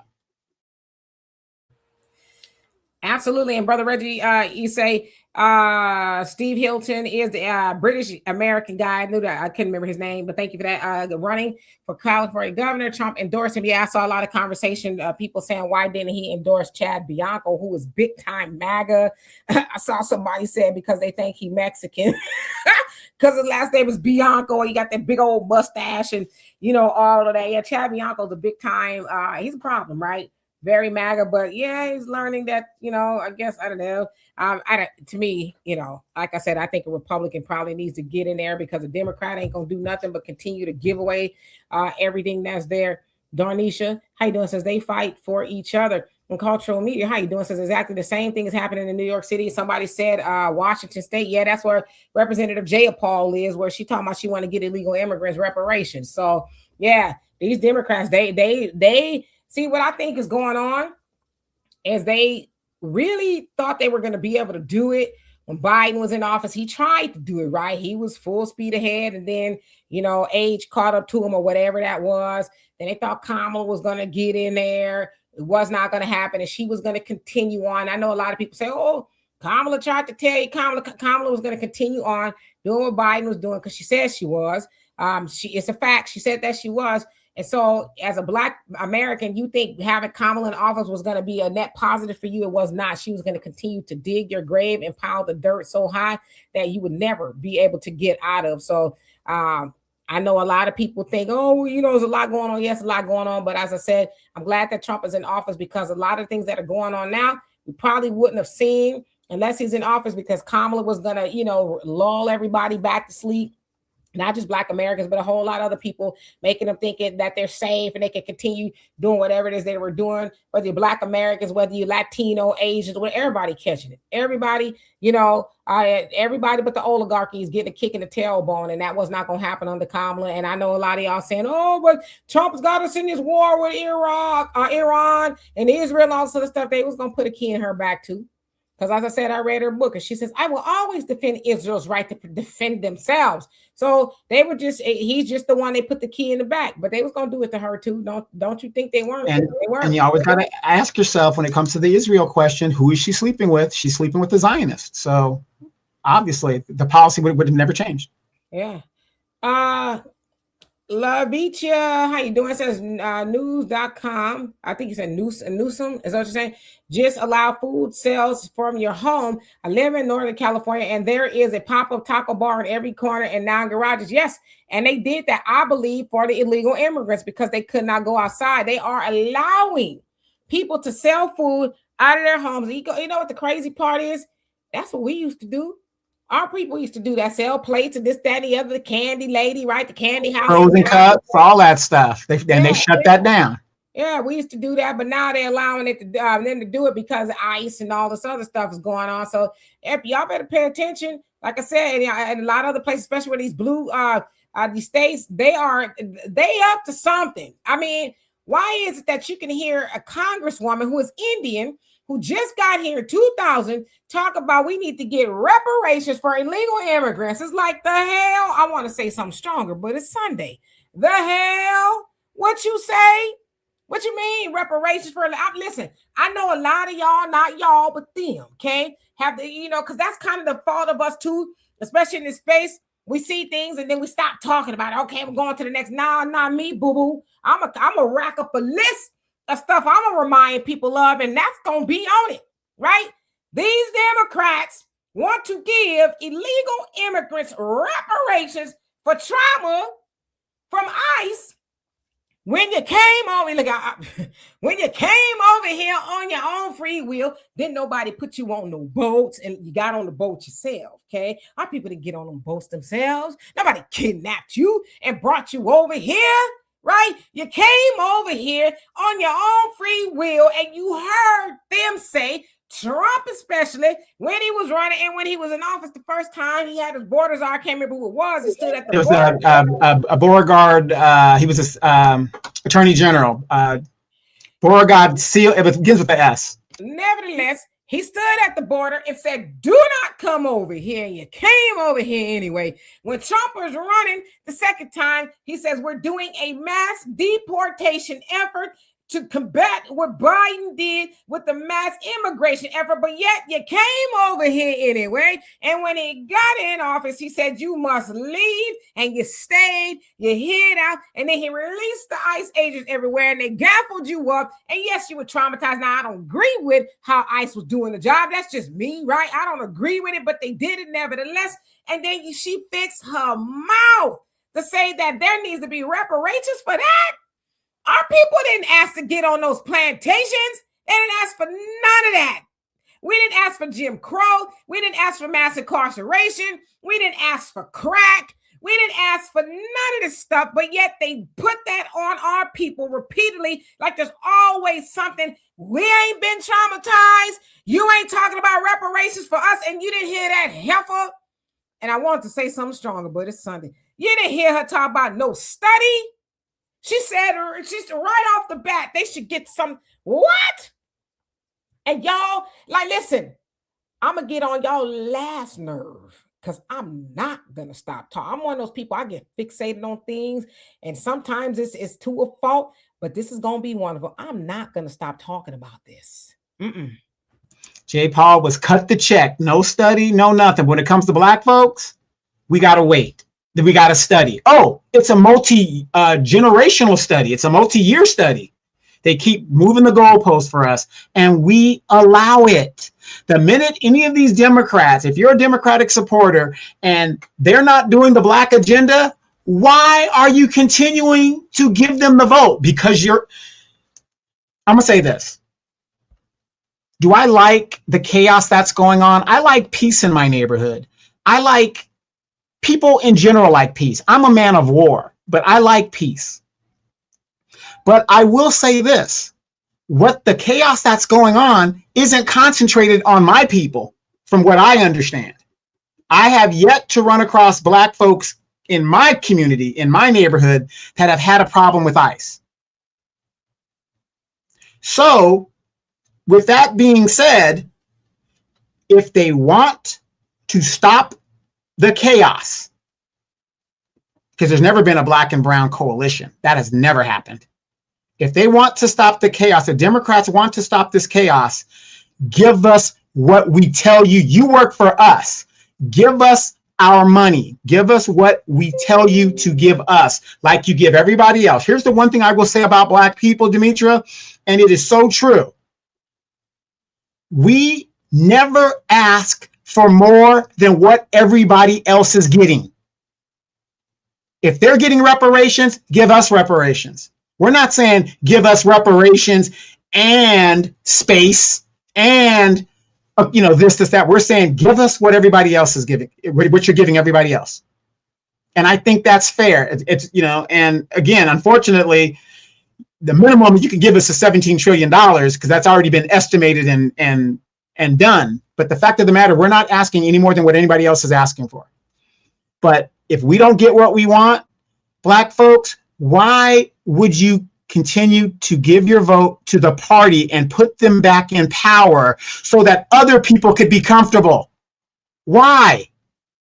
If I'm going to be uncomfortable, they're going to be uncomfortable. Remember, like the Super Bowl, or I got to use a sports analogy. You're not going to the playoffs, but you could be a spoiler. So, hey, if I'm not going to the playoffs, if I'm going home, you going home too. If I'm uncomfortable in this country, you're going to be uncomfortable in this country too. Absolutely. And brother Jesse, send me an email. I think you have my email. I see sometimes you send me like when you're going live, you haven't in a while, when you're going live, like you're inviting me. I'm like, you should see how I look. I'm not presentable. But send me an email when you want me to come on. I know you've been inviting me for a long time, and I will do that. We'll figure out a time to come on. Beverly, what's going on? What you said? You know what? I don't think Representative Jay Paul could be deported. She's a citizen now because she's in Congress, right? But she damn sure in Congress talking about giving reparations for illegal immigrants. I was just like, I had to really like listen to that a couple of times. I'm like, is she serious? And again, you haven't heard none of the Shields. You ain't heard none of her other, Democrats in Congress say, oh, no, we don't know what she's talking. Oh, that's heifer, no. You haven't heard them rebuke her or say any of that. Yeah, I don't know. I'm not everywhere at the same time. Only God is. But have y'all heard Roland, Ricky, DL, Al Sharpton, any of these other people? Any of the Maxine Waters, Representative Clyburn, all the bald ones, and black. Have y'all heard any of them say what the hell is she talking about? We're not gonna give reparations. Have y'all heard them say that? Have y'all heard them say she crazy? Have you heard them call her a simple Simon, idiot, stupid, and F you? And have you seen any of them do that to her? No. You YouTubers, good YouTubers. Yeah, you ain't heard. It's like you fat. Funky, that's mean. Again, I'll be 55 tomorrow. I'm trying to change my ways. So today's you fat funky. You on YouTube too? What you talking about? Hey, Dimitri, remember when he first came to YouTube and they kicked his butt off of the Action Network, and he first came to YouTube and he was talking greasy about YouTubers 10 years ago. We were like, you're on YouTube here with us. We were here before. Like, hello, welcome down here in the basement with the rest of us Negroes, right? Welcome to the party. But talk about you would like, dude, you on YouTube. What are you talking about, right? But it's like, all right, we on YouTube. We know that see, this is how you know the difference, okay? Roland was safe for TV. We are not safe for TV. So one of us was telling the truth and one of us wasn't, because we know that when we are telling the truth, mainstream TV ain't gonna have us on there, right? But when you get caught cheating, allegedly, right, handing Democratic candidates the questions, allegedly, they're like, oh no, Negro, you can't be doing that, right? So yeah, us YouTubers, I guess that was supposed to hurt our feelings. It's like, well, then what are you? I swear I'm gonna be nice, y'all. One day I'm gonna be nice. Let's see. Sister Cindy says illegal immigrants here in Michigan are undercover pushing dope in our communities. Our new governor, hopefully, Representative John James, who is running to incarcerate and deport them all. Yeah, y'all heard about the heebie-jeebies that's going around there, and I think it's Chicago, Illinois for sure. But they said that some of them the HIV and some of them STDs and stuff is on the rise, and they attribute that to illegal immigration. It's like, what? Wow. Hope y'all ain't sleeping with them people. But yeah, they said that it is hot and popping, like Houston. Like, how y'all get syphilis hot and popping? It's like penicillin. And y'all got that back where it's, on the rise? It's crazy. Hey, L, how you doing? Says we are hit up no matter who gets in. Yeah, that's why we got to do something different. Kathy, how you doing? Say I agree. If something is going on, people pay attention. Yeah, because Nirvana, he says FBA's getting on more than any group, and here you are giving us the attention. We really are that. We are him and her, aren't we? You here on a Sunday evening, afternoon, bothering Black Americans. We are that, huh? Because if we wasn't all that, would you waste your time on nobodies? Of course not. You know who we are. We're irresistible. I don't blame you. And I'm going to leave you here so you can suffer, right? You can suffer at the greatness of Black Americans that do not want to be on the Democratic plantation. Now, how do you feel about that? I mean, I wouldn't waste my time with losers. Would you waste your time with losers? Clearly not. You've been here for an hour and almost 30 minutes. So that says more about you than us. Yeah, sounds like she's worried about the Democrats losing again. Yeah, and like I said, whether they will or they won't, I don't know, but I'm not going to be quiet about it. I'm not. I like I said, I'm compiling a list like the fake Santa Claus. I'm making a list and I'm checking it twice. And I'm going to be talking about it all the way up until the midterm elections, whether they win or not. I think the Democrats will be successful in winning some seats or whatever it is. But, I think that we should wake up as many people as we can and say, hey, you getting them in office, this is what you're going to get. More of that kick in the tailbone that you complain about every day. Mm-hmm. And what Black people don't realize is if the Democrats get in there, they're going to stop legislation, whatever. And basically everything's going to come to a stop. Because it's funny how a lot of my Democratic friends didn't realize the reason why the partial government stopped, and a lot of my friends work federal, is because of the Democrats. They don't even know that. They're like, what, the Democrats stopped the? Yes, that's what's going on. If the American people, Demetra, this is my biggest question. Americans rarely agree on anything as a whole. 76% or more of Americans believe in voter ID and election integrity.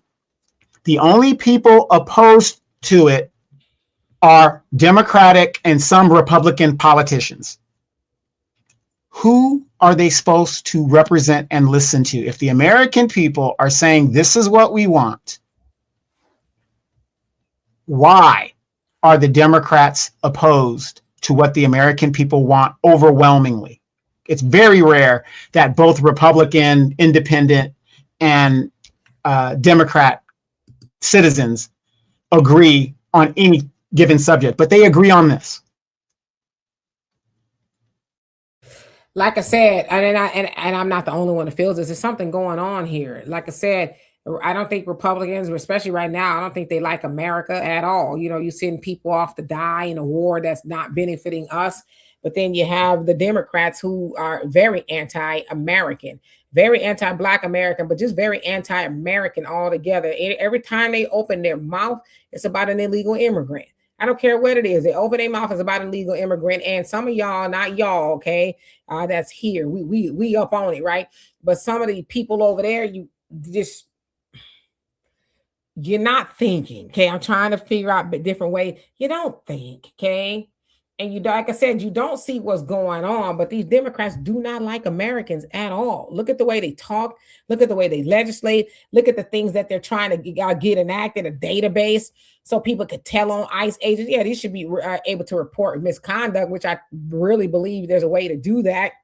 And as I said, haven't y'all noticed that there's not a lot of ICE, I'm sure ICE is still going on, but you don't hear about it the way you did a couple of months ago, where you had Democrats and people in the streets protesting and this, that, and the other. And it just kind of like just almost went away. So it's like, what happened? So again, you have the Democrats who want to die on the heel of ICE reform. Is like, well, does it need to be reformed if we don't hear about it anymore? Tom Homan went in there, especially in Minnesota, said, hey, we're going to take it down a notch, and he did.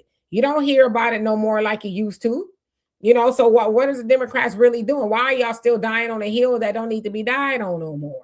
Right. So again, I know, hey, Mad Dog, how you doing? Arlene, what's going on with you? I know a lot of people are brainwashed for the Democrats, but I don't know. I just don't. You talk about Trump. Listen, Trump ain't for nobody but his pockets. Let's keep it a buck. Okay. Trump is for his money, his homies. That's it. Okay. But the Democrats especially, like I said, pay attention. Do they talk more about Americans or do they talk more for illegal immigrants? Why would you vote for that? Southern Lady Brown, what's going on? It says B1 Kamala. I got to pay for receiving the $1 billion donation. They gonna wear her out. So get used to seeing her pushing BS and Obama. Yeah. Will she actually do it? I don't know. I think, she probably was there in a moment and said, hey, ask for something for your vote. Because she knows that the audience that she was speaking to, they won't. They're diehard Democrats, so they won't do it. She probably wasn't really expecting that part to go viral. But like I said, at the very least, it shows that they are paying attention, and the hard work that we have been doing, and it's hard, okay, has been paying off slowly but surely. But there's, like I said, other things we have to do, right? Practice group economics and all of that. We have with the same old stuff we've been told to do. We have to do those things, but they're definitely paying attention. Let's see, Abby Chill, thank you so much. It says these parties, quote unquote, are private entities who legally don't have to listen to us, their constituents. Yeah, they're supposed to go into office and do for the will of the people, right? The people who put them there, they're supposed to be of service. But a lot of them, and the crazy part is this, a lot of them, hear this, no kings, no kings, no kings, which Trump is trying to be a king. The Honorable Minister Louis Farrakhan called it during his first term. He's trying to be a king, and now everybody's talking about that. But if you think about it, they're all trying to be kings and queens to some degree. How is it that you go to office, enrich yourselves, and you don't do a damn thing for your constituents? Well, most of them anyway. Isn't that a king and queen-like activity when you say, oh, I know best, I'm making all the decisions, I'm not listening to you? That's queen and king. So they're all behaving that way. None of them are going in there and really doing the bidding of the people. Well, what I don't like, Demetria, is when people bring up Trump, right? They say, oh, he's enriching himself. What do you think Maxine Waters did all these years? How did Maxine Waters be worth over $30 million? Nancy Pelosi, who came into Congress basically broke in the 70s, is over 300 million, and she's a Bengali on the Wall Street. They all do it. What I'm saying, I'm not defending Trump, but what I'm saying is there's only one party, the ruling party. These people are playing games. The Epstein files. Did Biden release the Epstein files? Innocent or whatever children were being abused and whatever. Biden did not release the Epstein files, and he had the power to do so. Trump, Bondi, and all these people, they're not doing it. They protect each other. There was a bill to release the disciplinary records in Congress. Both parties voted to not release it to the public. So when everybody keeps on, oh, well, Trump's just enriching himself. What are the rest of them doing? 96% of Congress are millionaires. What are you guys talking about?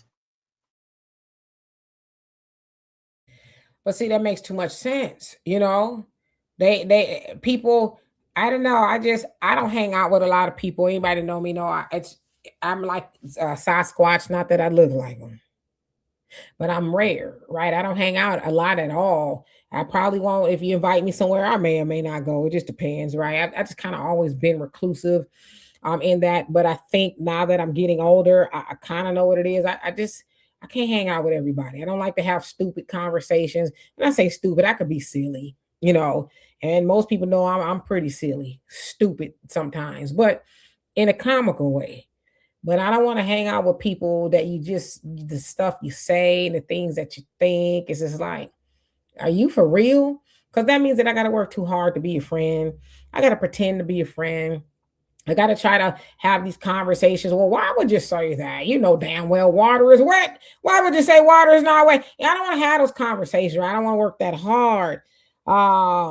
But we just have to keep speaking common sense, because a lot of people are brainwashed. Well, Trump this, Trump that, Trump this, Trump that, Trump. Sound like a freaking bird. Right?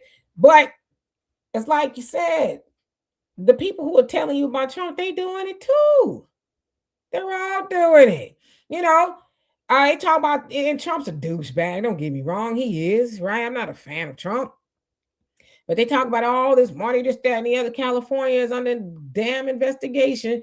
$300 million or something like that for well, there's 200 million that they indicted people, but they're saying it's estimated almost $300 billion has been stolen. For hospice stuff and You know what I'm saying? And we're not even talking about the rail that goes nowhere, which Dianne Feinstein's husband, when that was initially proposed, this is a sitting senator. Her husband was given a $3 billion contract out of the blue. Conflict of interest, anybody? No. You think that's why he got beat up? Remember, remember somebody broke in his house and beat him up? No, that was Pelosi. We're talking about Feinstein. Oh, Feinstein. Yeah. You're right. You get somebody beat her. God rest her soul. I think he's gone on or something like that. Hey, Todd, how you doing? Hope you're doing well. Independent are cool. How you doing? Okay, I see she came back with a different name. As like I said, you love us. I get it. Beverly says, man, maybe I should run for office and get some money. Okay, you and me both. There's gonna be a chicken in every pot. Well, Dimitri, you remember when we ran, the money was flowing in this city. They were buying votes, tripe dinners on Saturday nights and stuff like that. The money was flowing.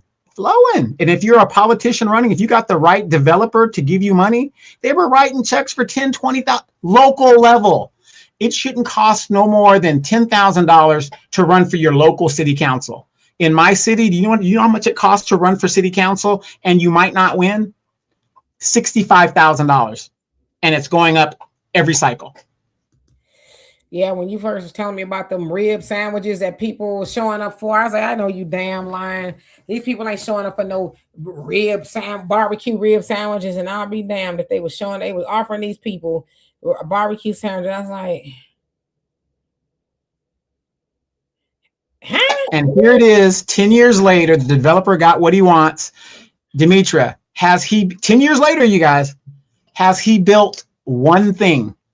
Nope. And ain't gonna build nothing because you're gonna get a barbecue sandwich and shut up.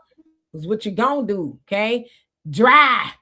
I never had one, but I was like, this can't be real life for real. Ellie says, FBA and BA, what's the difference? They're the same. One is foundational Black American and one is Black American, but the premise is Black Americans are the ones that have ancestral roots, right? Lineage to the soil, especially in regards to reparations. So it's the same. It's really divorcing the term African American, because essentially people who come from the motherland, including that of Elon Musk, is an African American. So it's just another way to delineate, saying, hey, no, this reparations ain't for African Americans, right? It's for Black Americans, or foundational, which means the people who have ties to the plantation, essentially. So yeah. Kwan, how you doing? Hope you're doing well. I see we have overstepped our boundaries with our time. It says, I truly need to hear those words right now. How about friends speak to each other? It says, Dimitri says, right now, how about friends speak to each other? I'm trying to figure out what that means, but friends, how many of us have them? I'm just playing. I have actually quite a few friends. I know a lot of people, but I don't hang out with a lot of people. I'm telling you, I'm like Sasquatch up in here. It's rare if you see me outside hanging out. If I go, so you invite me somewhere, hey, how y'all doing? And I'll chit chat for a little bit, and I'm gone. Okay, I may or may not say goodbye. I just always kind of been that way. My mom be like, "Damn, you don't never stay when you go somewhere." I'm like, how long do I need to stay? Right. Yeah, you just make an appearance, you make an appearance like me. I make an appearance and I leave, Yeah. And like I said, I know a lot of people have a ton of friends. I mean, guess being this old, you would, right? But I don't like how a lot of people get down. I might hang out with you once and I see you with the foolishness. You ain't gonna see me out there again. It's like going out to dinner with somebody who be acting stupid with the waiter or waitress. And what is this? And I heard this is nasty. Oh, hell no. I'm not going back out with you, especially if you don't know how to act when we ordering food and they back there in the kitchen clinking and clanking around talking about table number 9 is acting stupid, getting the special. We won't hang out at the restaurant. We won't hang out in the box with a fox, in a house with a mouse. I will not with green eggs and ham. Sam, I am. We'll go out with you, never no more. And that's just how it's got to be. Pamela, how you doing? Hope you're doing well. Bobby says, someone name one thing the Democrats have done for Black people. I'll wait. You're going to be waiting a long time. How much time you got? Cynthia says, I believe the governor, Greasy Gavin Newsome, knew about all the scams concerning the California government. I mean, How could you not? That's a lot of Skrilla to come up missing and you don't know about it. What's really going on? Now they said that some dude named Nick Shirley, I know who he is. He went out there and blew the whistles. Like, I don't know. He probably brought, I don't know what involvement he has, but that's what people are saying, right? And he went to Minneapolis or Minnesota and told on the Somalis and you know. But my thing is, even if he did all of that, why is he having to do it? Why aren't you doing it? 300, what you're saying, $1 billion is coming up missing and nobody misses that type of money? And you got to remember, a lot of money laundering through the Democratic Party is going through these nonprofits. That's where they're tracking the money through. So he keeps his hands clean. A lot of this money it's federal dollars that is being channeled down to the nonprofits that are supposed to help the problem. But what they're finding is, like your former lady Lee down in Houston, she's getting her little bottle water. She's got $3.1 million allotted to her, and all she's giving out is bottled water, hand sanitizer, and a granola bar. And they were happy to have it. All right, Miss, what's going on with you? Hope you're doing well. It was raining here not too long ago. It was glitching. The power was going in and out of crazy and stuff. But yeah, it stopped now. But we need some rain. I was listening to the webcast this morning on the Nation of Islam, as I do every morning, Sunday. And they was talking about all the droughts. They being student minister Ishmael Muhammad. I think they said 60% of the earth is going through a drought somewhere. Especially here in the United States. Texas, it rains usually a lot, but it hasn't rained that much, I would say. In the last couple of years, when it rains, but it used to seem like rain all the time. But basically, the premise is watch the weather, right? God is on the scene. God has always been on the scene, but God is like, there's nothing y'all need to do. I got it from here, right? Whether Trump was in office, whether Kamala was in office, all this was supposed to take place, right? Especially with the Trump administration, messing with Iran. Everybody said leave Iran alone. Leave them people alone. You were told. Now, Trump crashing out everywhere on Truth Social, Twitter. Last week, he cussed them out, talking about open up the effing Hormuz Strait. That's what he calls it. Open the effing Hormuz Strait. All praises due to Allah. We're going to, obliterate, 90-something million people. Yeah, whole civilization. And so what I really think in that situation is the Zionists really, it's just like 9/11. They talked this man up like it's going to be a cakewalk. You only need 100,000 troops or this, that, and the people are going to rise. Haven't we heard this playbook before?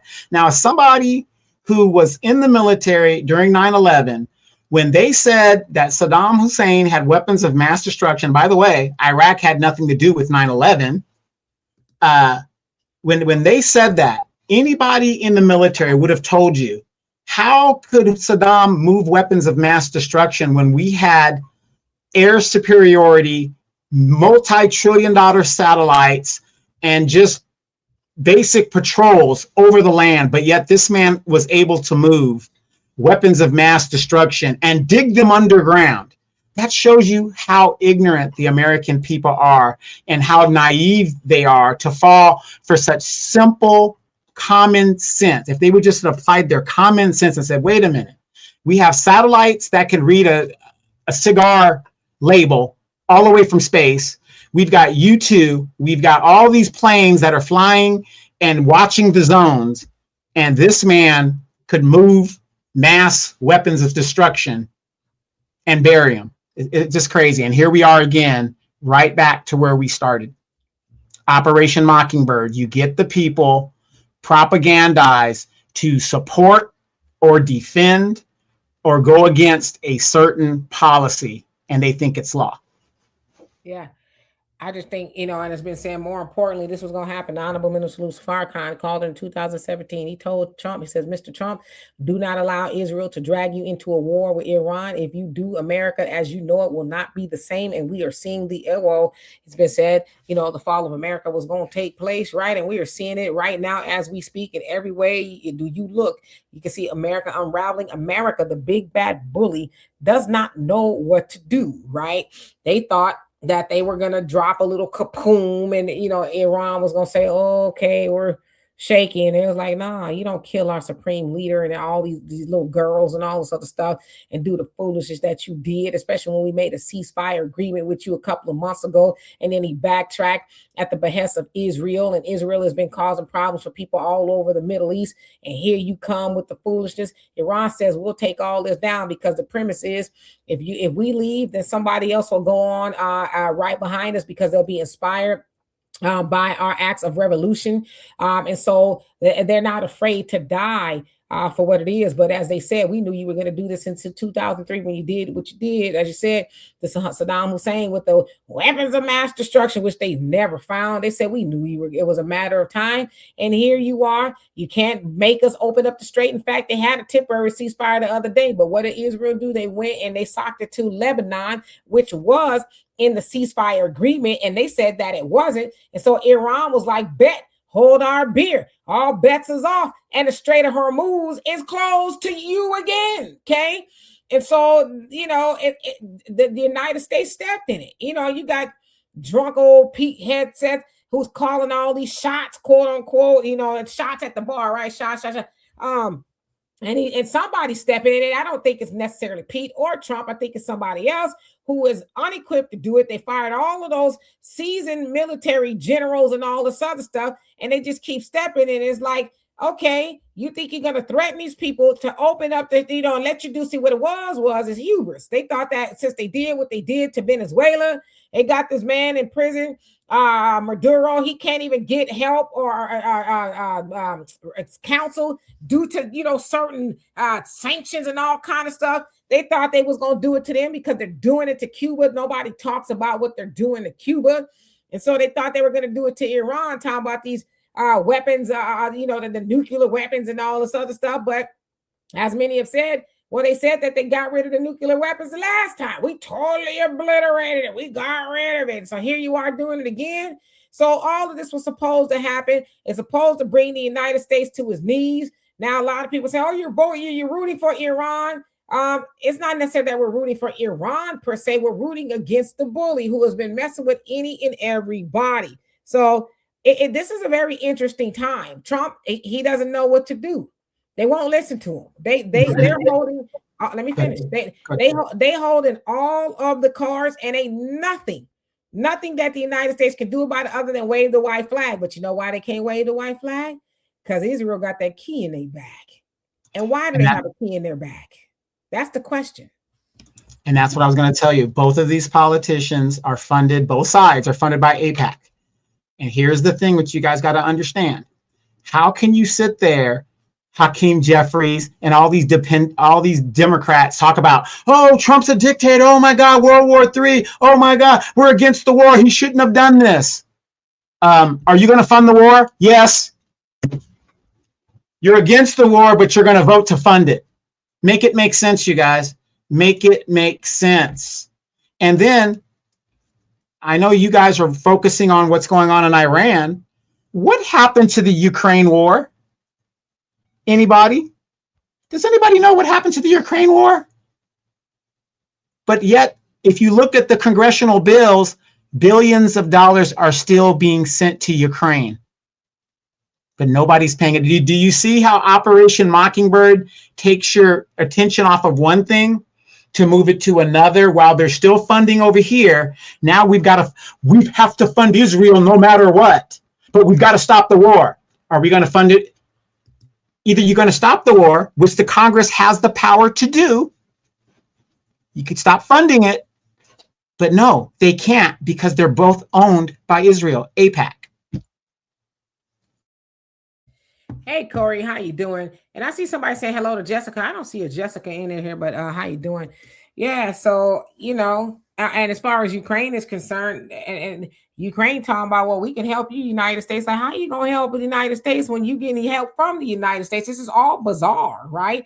We saw when Trump and Vance cussed out Vladimir, you know, when he came over here asking for money, and now he talking about, oh, we can help it. We know how to, we've been, you know, being successful against Russia, shooting down the drones. It's like, but people ain't paying attention to that. You gonna come help the United States who needed to, what? But the problem is this, you're outmatched. Iran is like, we'll be your huckleberry, boo. Anything you think you gonna do, like the foreign minister said. These little fireworks you're seeing, I'm paraphrasing, little fireworks you're seeing going, those are our toys. And then, like as you said, the Legos, they had Iranian, they are funny. But they're like, these are our toys. Y'all ain't seen nothing yet. You know, at the end of the 4th of July celebration, at first they're sitting off the shooting off the little fireworks, poo, poo, poo. And then at the end, it's like, Iran is like, oh yeah, we got that for you. And the United States ain't crazy. In fact, I think yesterday they tried to send a naval ship through the strait, and the Iranians set off a drone, and the ship was like, never mind. And I'm like, they better stop listening to Trump. Trump talking about, go ahead, you'll be okay. It's like, well, we'll go ahead if you get on the boat with us. You get on the boat with us, we'll go right through the strait. So again, with the strait being closed, it is, they said, if the war, unofficially, right? They're not officially calling a war. If all that ends today, we won't get back to right, whatever right is, until by 2028 or longer. The effects of what's going on now has put a kink in the chain for a couple of years now. So yeah, you ain't seen nothing yet. And here's what's going to happen. Dwight Eisenhower said it many years ago. All this money that we're giving to Ukraine and fighting in this operation in Israel and Iran, this is going to be money that can't be used to help the American citizen. The money we're giving to the migrants and stuff, you, the American citizen, are paying for this. So you don't think we're going to go into a recession? Mass layoffs are happening right now, all kinds of stuff. But when you, the American citizen, needs help, you know what they're going to say? We don't have the money. We don't have the budget. But notice they could go to war with a credit card, no questions asked. No amount of money is in question. We know that they have $17 trillion that they owe in reparations minimum. If you take the military budget, which is $1 trillion, and nobody is worried about that. But where they're going to cut the money at? Social programs. Look at all of the cities and the blue states and the blue cities that are in economic situations and they have shortfalls. And how do they make up those shortfalls? Look what they did in New York. Everything's going to be free. Everything's going to be free. They went to the property homeowners and raised their property taxes. Their homes haven't increased in value, but they raised them anyway. Chicago, the same thing. Socialism doesn't work. And if you guys are one of these people that think everything is free, whatever your vocation is in life, I want you to think about this. Let's say you're a auto mechanic. Somebody brings you their car, you fix it. Don't you expect to be paid for the labor, the parts, and all of that stuff? Somebody's got to pay for this. But that person who thinks socialism is so great, the very first country that believed in socialism doesn't exist anymore. The biggest communist country in the world's economy is not even based on socialism. It's based on capitalism because it doesn't work. I don't care what your vocation is. If you're a musician, if you're a singer, you just got done singing, you expect to get paid, don't you? But see, when you have a socialist mindset, you don't get paid. Everything's supposed to be free. And that's the problem we're having, where everybody thinks that somebody's got to pay for your talent. Demetra is on this program doing this. She's doing it for her people. But at the same time, you want to be paid. You want to be compensated for your knowledge. And if you're a teacher or whatever the deal is, this is our problem, where we've got people who think there's endless amounts of money. What's going to happen is the programs that are there to help Black people, to help American citizens, but especially Black people, they're going to say, well, we can't do that program anymore. School lunches for kids, for the children. Can't do that anymore. Oh, we got to close schools because we can't fund it anymore. There's no more money for it. This is what's happening, and we're not paying attention. Well, I'm going to have to agree with my brother. Facts, not feelings. I disagree as well, because I don't think anybody's arguing that socialism is free. I think the argument is socialism should be for the people, who are paying in, to the fund, the taxpayers, and all. That's who it should be for, because we can't argue that it's not free, as much as when we can see that it's being given to everybody else. In fact, the Trump administration wants to bump the military budget up to $1.5 trillion. Okay. So yeah, they're going to cut these programs, but why you got to cut the programs for the American people to give, we know the military budget is the biggest budget there is in the United States. So you have this money, you want to cut it from the American people, but then you give money, to Israel, to Ukraine, and whoever else is getting this money, but you tell the American people where you're getting the money from. And I know a lot of it is printed and all this other stuff at this point, but you tell us, no, we don't have it. Ain't nothing free. It's not that it's free. It's that if I pay into taxes, I should benefit first. I should benefit before anybody else benefits. Socialism means that there are no homeless people on the street. There's nobody who, is going to bed hungry, especially children in America. That's what socialism means, right? Everybody eats. Right now, we have a system, and capitalism has always been built this way, where you have the haves that are eating, and the have-nots, which is the 99%, may eat or are not eating, while everybody else, when I say everybody else, it's, illegal immigrants, right? Especially the Democrats, they tell us, oh, well, we don't know where we'll get the money for reparations, but you got the money for illegal immigrants. So that's what socialism means. It means, hey, we need to eat. If I look on my check and I see somebody named FICA got some money, and I'm trying to figure out how I'm gonna put a tomato and a grape on the table, then yeah, I got a problem with that. So I don't have a problem with socialism. I think the way people think about it is we're simplifying it, and it's not that it's free. It's that it should be for me first before anybody else gets. I don't want to ever drive down the street in America and see people homeless, but then hear that we can't do socialism. Like, people are mad at Zoran Mandani. He's doing a lot of this, that, and the other. But what he is trying to do, for what I see, is making sure, like, the landlords are mad with him, because he's like, nah, y'all not gonna keep raising the rent on these people. The New York rent is out of the control. They're mad. I saw one dude, he owned 22 buildings, or 100 buildings or whatever, all over New York City. And he mad because Zoran said you can't keep raising the rent on these people, right?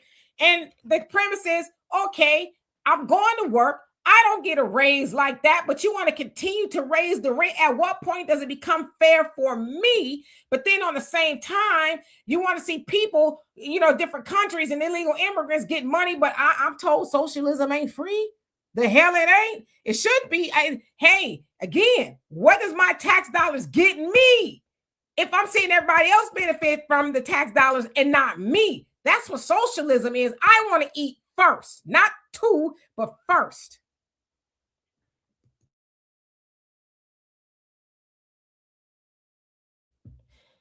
Anyway, we're going to get out of here.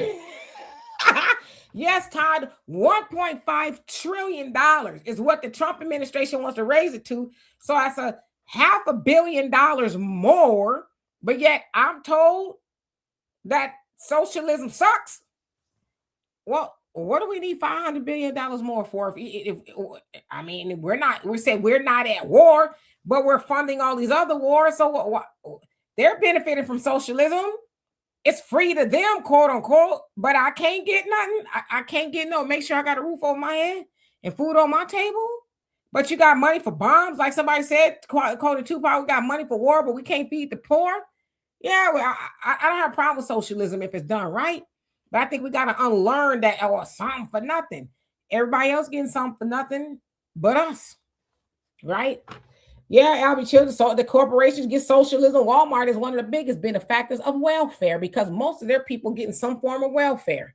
And the Walmart heirs make up the combined, the heirs are wealthier than the 99%, and they're the biggest benefactor of socialism. But Gloda Dean and Melvin, they can't get a handout, and they go to work every day. They pay taxes, and they got to figure out how they're going to put food on the table. No more money for you. No more money for you. I mean, you got people who are standing up at City Hall meetings telling American citizens you can't get no more money, but I'm paying taxes and I can't get relief. But again, the way people frame it as socialism is bad. It's not bad if it's done right. I mean, it has to work for everybody. I think we're so desensitized as a society. We don't understand that working 99 jobs is not normal. It's not. Yeah. Now, don't get me wrong. I'm not saying socialism is a bad thing. That isn't what I'm saying. But what I'm saying is, in the context that people put it today, we live in a capitalist system. Nobody wants to work for free. That's what I'm saying. The way we're set up right now is you're not going to do anything for absolutely free. You're just not going to do it because we live in a capitalist system. Like I said, I don't see a bunch of people. The best example of a socialist society, I would say, would be Cuba. They have the best doctors. If you want to be a doctor, they will train you to be a doctor at no cost to you, whatever the agreement is that you got to do there, whatever the deal is. Castro took 80% of the Black Cubans and educated them at no expense to them. Matter of fact, Cuba is one of the most educated countries in the Western Hemisphere. A lot of people don't know this. But see, when you deal with the white Cubans, they're not going to tell you that information. They're pissed off because Castro took their land and distributed it to the Black Cubans. That's what they're not going to tell you. But again, in America, what I'm saying is nobody wants to work for free. Things have to be paid for. And before we leave Roots Tracker, he says, when and where has socialism worked? You said, I need examples, and then you cited Cuba failed eventually. Socialism worked in Cuba. As Donovan said, when they being Fidel and Che Guevara and essentially took over from Bautista, it was the have and the have-nots. As he said, it was the white Cubans versus the darker Cubans, the rich, the poor. It was very poor. The education system was bad and all of that. But once Castro took over, they leveled, if you will, the playing field to where he says, hey, we're not going to have it where it's uber rich and it's uber poor. Now, if you talk about Cuba failing, why did Cuba fail? Why did Cuba fail? Because the United sanctions from the United States and the Western powers. Right. So that's the other part of the story we don't tell. United States was like, if we can't bend you over with no Vaseline, then we're going to put all these sanctions and embargoes and all the stuff on you. And so in a sense, people feel like it's failed, right? They you go, I've never been. I know people who have. It's like stuck in time. But, up until Fidel passed away, he was like, we'd rather just do what we're doing here than to have the United States come and intervene. But they don't tell that side of the story, how things did improve for the Cubans. And as Donovan said, the white Cubans, the wealthier Cubans, because they have a lot of colorism, they took off to Miami, which is why Miami is the way it is now. They were mad because, well, we like this, have and a have-not system, this big giant line of demarcation where everybody else is struggling. And so they left. Which is why you see a lot of them now cheering on Trump, and Marco Rubio is one of them, right? He's a white Cuban. That's why they act the way they do. They like Trump. They want him to go over there and fix things, essentially, so they can go back and continue the tyranny that they were doing. So this socialism work in Cuba? Yes. Is it failed? Yes, especially now. But we gotta usher in what the United States has done and what they're doing right now. They have, from what I understand, they were all those people in the dark with water systems failing and all that. The United States is doing that to them. They're doing that to them because they finally want them to bend over and play ball. So it's levels to it. But socialism, done the right way, works. Well, and ask yourself, Roots Tracker.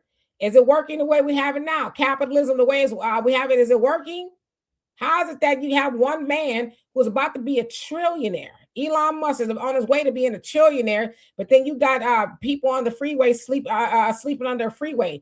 That's capitalism. That's not working for anybody either, but the 1%, the 99%, and a lot of that 99% who might have been, the working class, right? A lot of them becoming proletariats, the working class, where they're trying to figure out if they're going to be able to put gas in the car or put food on the table. That's capitalism. That way is not working. But what's the end result? Because it happens over and over again. History repeats itself over and again. The people are going to get so poor to where they're going to rise up and delete the bourgeoisie. Because when the wealth gap if they're not going to address that wealth gap, there are more poor people than there are rich people. And that's what the Communist Manifesto talks about. In the first couple of chapters, the workers will rise up.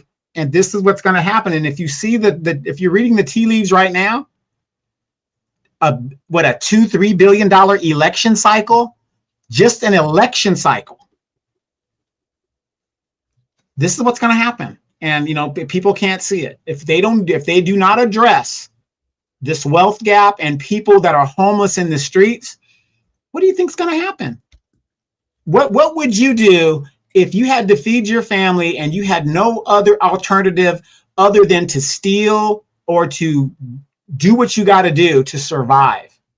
French Revolution, what happened? Russian Revolution, what happened? The American Revolution. American Revolution was more about taxation without representation, but we're having taxation without representation right now. So that's what's going to happen. Yeah.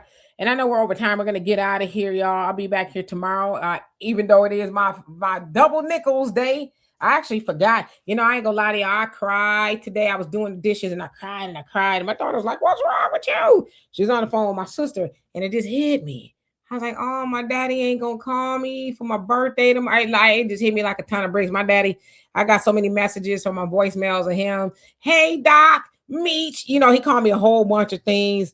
Called me for my birthday or whatever. I was like, "Oh, my daddy ain't gonna call you tomorrow." It's just, getting used to it. But anyway, so yeah. Tiffany, how you doing? Says everybody from socialist and communist countries flee to America. Yeah, but I think too, we're not having that conversation as to why, right? It's not just because it's communism and socialism or whatever. Some say the same thing. As I told you, I read this book, The Tattoo Soldier, which is a great book.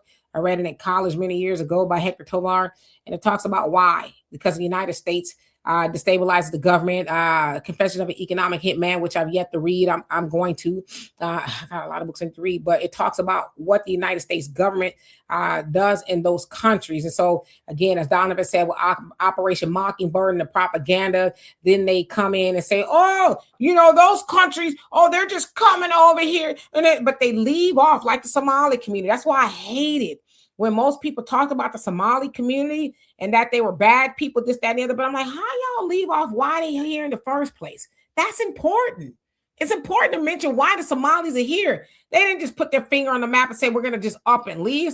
Minnesota, especially as the second largest Somali community outside of East Africa, they came over here due to the destabilization of their government from the Nixon administration, right?